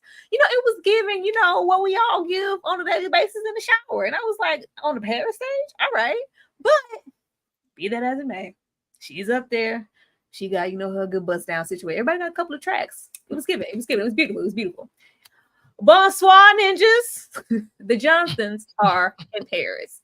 Now we see Slappy get out because, of course, Reggie took that bid, and we take our family. From what we could see, I wish we got a little bit more footage of, but from what we could see, we got the boys, we got Slappy, and we're in Paris, and we're living our best life and doing what Dora wasn't able to do. And this is probably in Cleo's mind, in Dora's memory. So, okay, I'll let y'all have that, but y'all know how I feel about Dora's death. Yeah, this was beautiful. It was really, really beautiful, especially a callback to that beginning first episode parade. But yeah, I just wanted to hear Dora, not Cleo. Okay. You're right. The cinematography in this was really, really beautiful. Like, you could literally put this show on and not pay attention, and you would still notice how it looks. Like, you would have to stop and look at the show itself. You would have to look at these beautiful brown people in the show. You would have to look at the costuming and the wardrobe and the makeup and the lighting and the camera work. Like, you would eventually look and say, what is this? What are we watching here? I didn't watch this show week by week, and every time I put it on, my husband said the same thing. What you watching? It's the same show. Because he barely paid too much attention to the stuff that I be watching, because he don't do horror. But he look at this every time, be like, oh, what is this? It's Lady in the Lake, the same one I was watching the last time. This is really eye-catching, and it will really pull you in. So I really love how it was shot. Yeah, Dora was the one that had to, she had the vocals, okay? She was really giving it to you. But Cleo is doing this out of her honor because, she didn't really pour into her career as she was supposed to. She gonna get better with time. Give her a little bit to build it back up while she's in Paris. But right now, they are ninjas in Paris, and they really don't care. People just wanted to come see a show. They just want to see a show. I'm saying them comments. Am I the only one who saw Cleo board the trout boat, whatever situation? The boys were there, were they not? Or the boys, yes, they was with them. The boys are They're there. She didn't leave them kids. She didn't leave them kids. Now Maddie left that kid. She might, see him around took her babies. But Cleo took the kids with her to Paris. Ashley? I said, first we all look alike. Now we all sound alike. Ain't no way they heard a record or recording of Dora and then heard this heifer sing and said, oh, you're Dora. No, they didn't. They ain't do that. You'd be surprised. But listen, go off, sis. Like, go off. Do your big thing in Paris. Maybe it sound different there. But to agree, she was not the master vocalist there. But do what you got to do. And I was like, y'all in the chat at first. Tyra had to let me know because I was like, where are the boys at? Are they? Well, I guess they couldn't come to the club. Slappy being slappy. Good, good for them. The whole running off at this point after the trouble was gone, but someone did say, I think Miss Kira Speaks said, well, you can't fake your death, right? She'd have to be held accountable for that. So maybe that's the reason she had to leave her identity. We'll see how Paris does them, but yeah, good job. I think she should look for another calling though. I don't know if this career in song will be long lived for Cleo, but here's to Paris.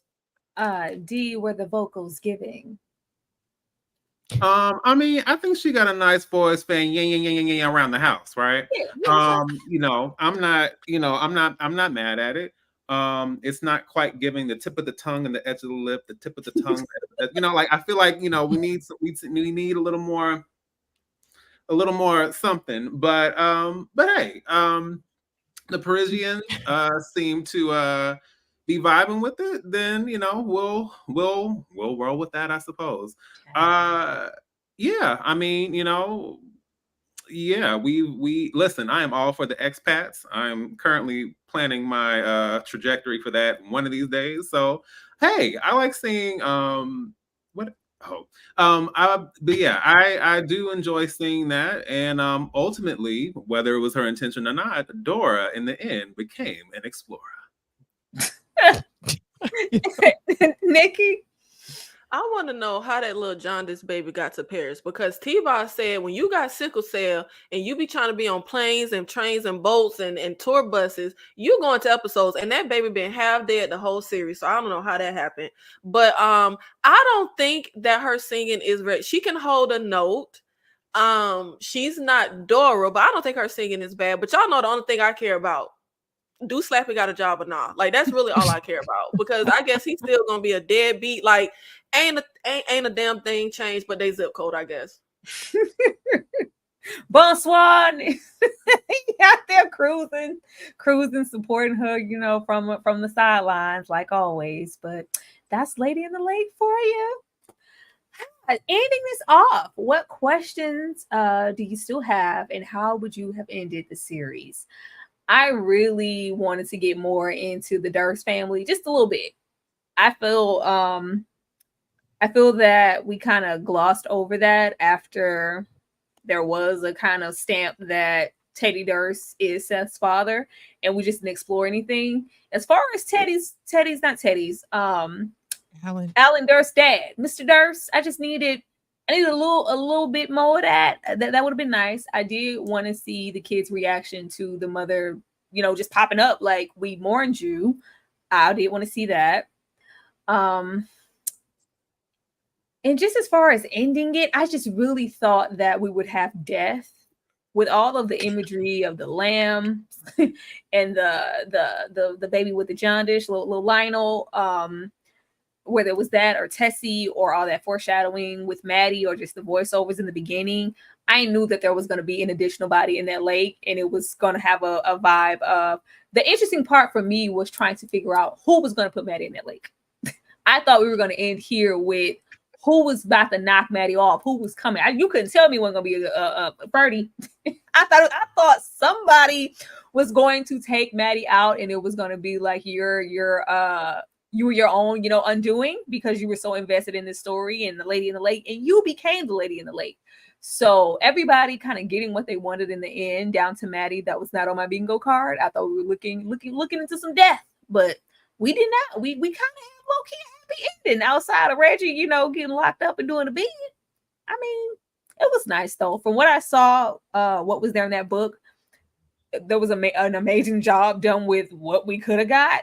But just based off of the narrative that we got for those first, probably 4 or 5 episodes, you couldn't tell me Maddie wasn't gonna die. Ashley? So hear me out, right? I wanted to know what happened to Daddy Durst. I believe that Maddie unalived him. Show me that story. Tell me that. You know what I'm saying? Also, give me some resolution on these kids. Let me know that Teddy and baby brother are well adjusted and okay. Give me more on why Ferdy is acting impotent. Like, I just wanted him to spaz. Give me some anger. Give me some rage. I don't need a docile black man. Do you hear me? Like, his whole 30-year career ruined out the window, and then you don't even want to be with him. Give me a little bit of rage. Like, give me a little bit of something from him. But as far as me, yeah, Maddie needed to go. She needed to be unalived. By Cleo would have been my preference. That would have been great. That would have been poetic. Yeah, and I would have liked to have seen Slappy get a job. And that's it. The fact that you want Maddie to be an unaliver, that's what it is to me. Like, she did something to that father. I need to tell me she did. Ashley's not gonna let that go. Nikki, what do you feel like we missed out on here, and how would you have ended the series? I feel like we went around the block just to go across the street. I really cannot believe that everything turned out so simple. I mean, even as far as like Stefan being the killer and Dora being in the lake, I thought this was like, and maybe I had the wrong idea going into the show because I didn't watch any trailers, but I thought this was like a mystery, and I didn't know that the dots would be connected in such a simple way. That was very unsatisfying for me. But I do feel like Maddie should have got some type of comeuppance, reckoning, even if it wasn't losing her life, because like you said, there were voiceovers of Cleo kind of like foreshadowing. What was the scene with all the thousands of Cleos and Maddie eulogy? Like, what was all that supposed to mean or be if there was no like reckoning or comeuppance for her? That's very confusing for me. I definitely would have included some type of way the Durst family in everything present day, because it kind of felt like, well, why were they here? Like, y'all could have just gave us a flashback of them getting it on to tell us that was his dad. Like, we didn't even need them. So like, I just didn't get, and I understand it's in there as a part of Maddie's history and character, but it just felt to me like there was something sinister or something in Maddie's history with the Durst family. They just kept alluding to things. And y'all know Ashley just want to put a body on Maddie, but I am with Ashley, and I do think that they made it seem like Maddie did something. Like, how were you able to know what Tessie's body was? Like, all of those things, like, it annoys me that it really went nowhere and it really didn't mean anything. I don't like that. But just as an episode of television, the finale was fine. Like, it was an enjoyable enough episode of TV, but as far as a closing and a wrap up to the story of Cleo and Maddie and the lady in the lake and Tessie Dirk, it wasn't satisfying for me. D? Like I said, just I needed a scenario with Maddie that involved a shank and her getting slam dunked in the lake. I mean, there needs to be a lady in the lake. So if there is no longer a lady in the lake, then it is time to replace the lady with another lady. And I have a good candidate who could replace her. So yes, I do think for all the, and like I said, and I'm not making excuses, but I am wondering, like, what did anything get cut, condensed, or because it really had that feel for me. And so I think a lot of what was shown just kind of felt like false leads, or like just these loose ends that really didn't go anywhere. And I don't think, for me, I don't think you always have to dot every I and dot every I and cross every T in theory. But when you kind of open these doors and you have these ideas and these concepts and we have these questions and we have all these ideas swirling around in our minds, I just think I feel like you have to find a way to land the plane. And I think we landed it, but there was a lot of turbulence, and I think like some of the wingtips got scraped and like some of the wheels got banged up on the way down. So yeah, too many loose ends, too many questions. I do think something with Maddie and Daddy Durst is up. I just think a lot of things could have come to a close in a much cleaner and effective way. And I don't appreciate the fact that Judith disappeared after a certain point and we never got the induction into the Kitty Cat Chronicles. I was waiting for that. And Kay? The series actually expanded more on some of the things than it did in the book. So like this was like this was a much better wrap up, because a lot of the stuff that happened with like the Durst guys, it was just like alluded to. There wasn't no real concrete. So you know that answer wasn't going to come in the book either. The book kind of just ended really with Maddie going with the story of Lil Tessa over Cleo and just said, you know what, I'm gonna let her have her little life because this is wrapped up in her being the side chick to this politician, and they're gonna want her to be unalived because she got pregnant by the person. And so she just said, I'm cool on that. I'm gonna let you do you, and I'm gonna come over here and I'm gonna ride on this story and go with what happened with little girl over here. And like that was like it. Like Nikki said, we went across the globe just to go across the street, pretty much. But at the show, at least the show gave some depth to some people. We got more on Shell, we got more on Dora. We had a whole introduction to Cleo and her children, and gave her a husband and gave her parents and stuff like that. Like the book didn't give her any of that. It was literally the Maddie show with just Cleo, just like, why are you investigating me narrative. So I feel like I got more justice in the series than in the book. But yeah, it was a lot to go all the way there just for the thing that was right there in front of you. I can see that, Kay, but once you spend about 5 episodes opening up all these doors and narratives, you have to close them for us in the finale episode. I do feel like there was some snippets. You can't tell me this went 8 episodes. I mean, I feel like that about a lot of TV shows these days. I don't like the 6 to 8 episode thing that they've been doing within the last since the pandemic and the writer's strike. Like we're not getting full seasons of. I don't feel like anything has been wrapping up the way that we needed to lately because of just the. I don't know why they're compact. What happened to 10 and 12 episodes? Like, exactly, everything's just so compact. Everything, and I don't like it. I don't know, y'all. I don't like it. I just thought Maddie was gonna die.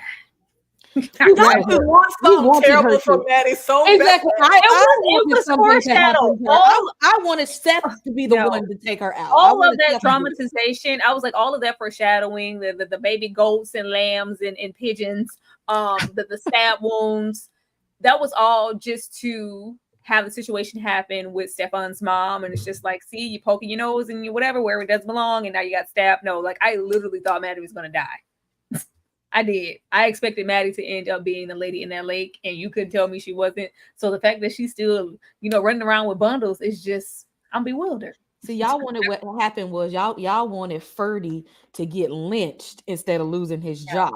And y'all wanted Milton to come over there. Y'all wanted Milton to come and to take Maddie out for sleeping with Ferdy. Is that what happened in the book?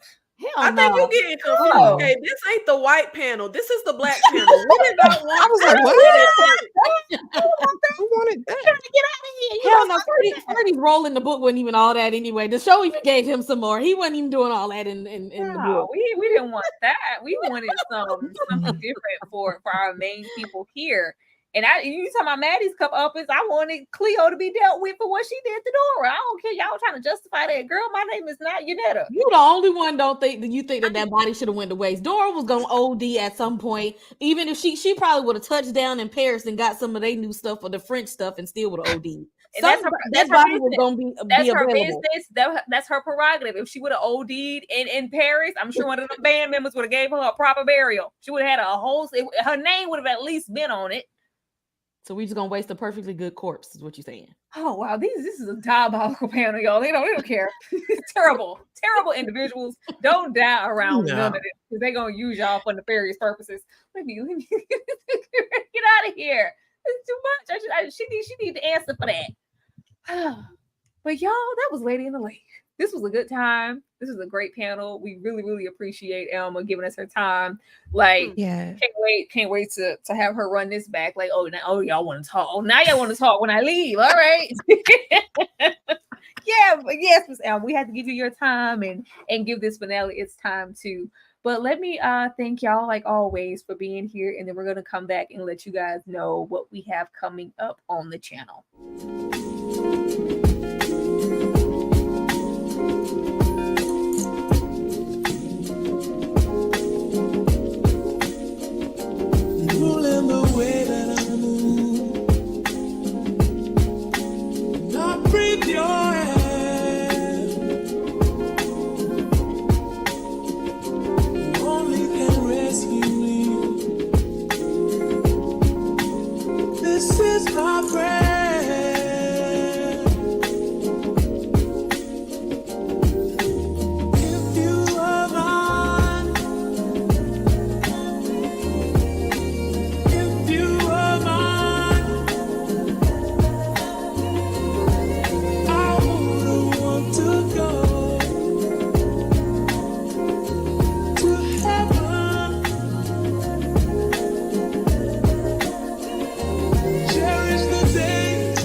on, Sade. I miss these little breaks. I gotta use that song for something else. D, I'm gonna come to you first. Let the people know what you got coming up on your channel. Hey everyone, this is the Movie Man, fellow cinephile, popcorn addict, and emerging film critic, coming to you all with reliable recaps, reviews, and reactions. First, let me say that I am sad that Lady in the Lake is coming to an end, but this has been such a gratifying experience in more ways than one. Not just, getting to the point where Alma has popped on here and we've had these great interactions with her, but just in general, just being a part of this with these great panelists, great people, great YT folk, or YouTube folk, I should say. But yes, outside of that, yes, you can find all things cinema related on my channel. I have recently took a nice little trip over to New York, and I had the chance to see an AMC Screen Unseen film called Skincare, and I switched things up so you get a little bit of navigation through this extremely massive movie theater. You get a little bit of the city in there, so there's that. I also just dropped yesterday another video series I've been thinking about starting, where I get into alternative casting for certain films and just understanding like the people who might have made it into certain roles and how very different those films would have looked. So check that out as well. And lastly, I'm literally about to post tomorrow my review for Alien Romulus. Didn't have a chance to see it when it came out, but I just saw it and I have some thoughts. So yes, I would definitely appreciate the support. Feel free to do all the things that we want you to do on our channels, and yeah, I would absolutely love to have you. Thank you, D. Ashley, with the sweet perspective, what you got coming up, girl? Child, you already know. So if you go out, you can find the individual recap review for Lady in the Lake tonight. I will have episodes 1 and 2 of Reasonable Doubt, that review up, along with another From An Interview with a Vampire, episode 6.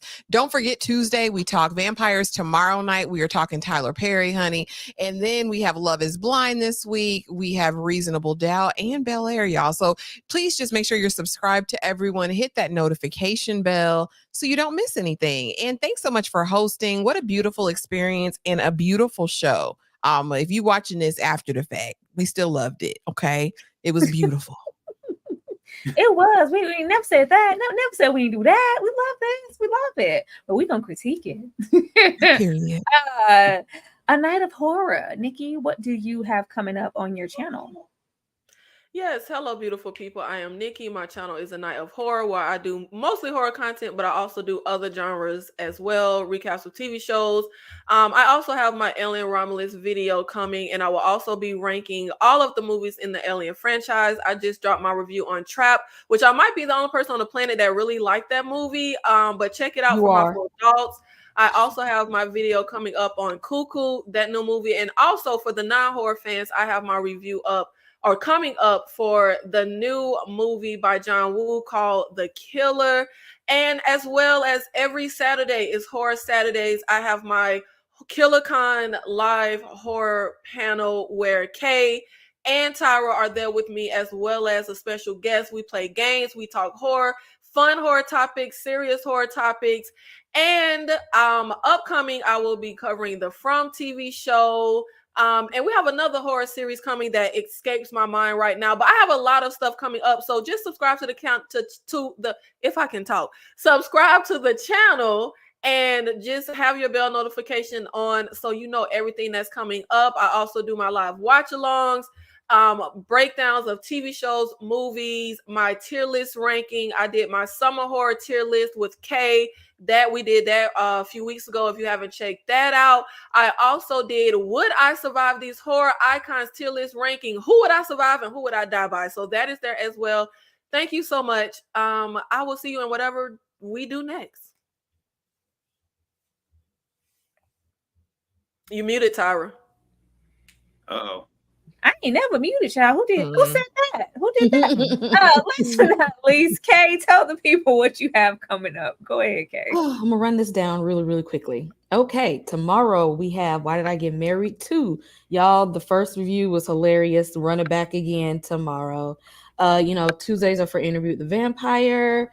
Let's see, we got Love is Blind, Bel Air, Reasonable Doubt, Horror Panel. I'm trying to get these reviews out for Long Legs and Oddity. September is coming up. We have Grotesquerie coming. Y'all just hit that subscribe button because we got a lot of content coming and we need you to be there. And thank you to everybody who came and watched this interview, watched this review, stuck around with us, watching Lady in the Lake, here for our reviews, commentary, and all the things foolishness. So thank y'all. Absolutely, absolutely. We do work together quite often, y'all. I did put in the chat that we have things like Grotesquerie from the Aaron Hernandez show, the new Chaos show that will be out on Netflix. But we all work together to correspond in these streams. So it's important that you are subscribed to everybody here, because I might be hosting Grotesquerie, Kay could be hosting From, Ashley could be hosting Chaos, but we're all going to be doing things together as a group. Subscribe to everybody. Subscribe to everybody to make sure that you are not missing out on anything. But Grotesquerie, the FX series From, and also the Aaron Hernandez, that's also a Ryan Murphy series, also on FX, and Chaos. I know most definitely those are things that are going to be coming up, so be on the lookout for those 4 shows. And please join us tomorrow to get all off up into Tyler Perry. Please join us for that. It's always, a really, really good time, as well as, Tuesdays when we talk Interview with the Vampire. But you guys have been amazing. Alma was absolutely amazing. And we hope we get the opportunity to speak with and correspond with people from the show. This is what we need. Do more of this. Do more of this. Really tap into the audience. And I hope y'all had just as much fun as we did. And be on the lookout for whatever we have coming up next. There's going to be the same input and energy put into every single live. Support us so we can support y'all. But we will see y'all tomorrow. Y'all have a good night.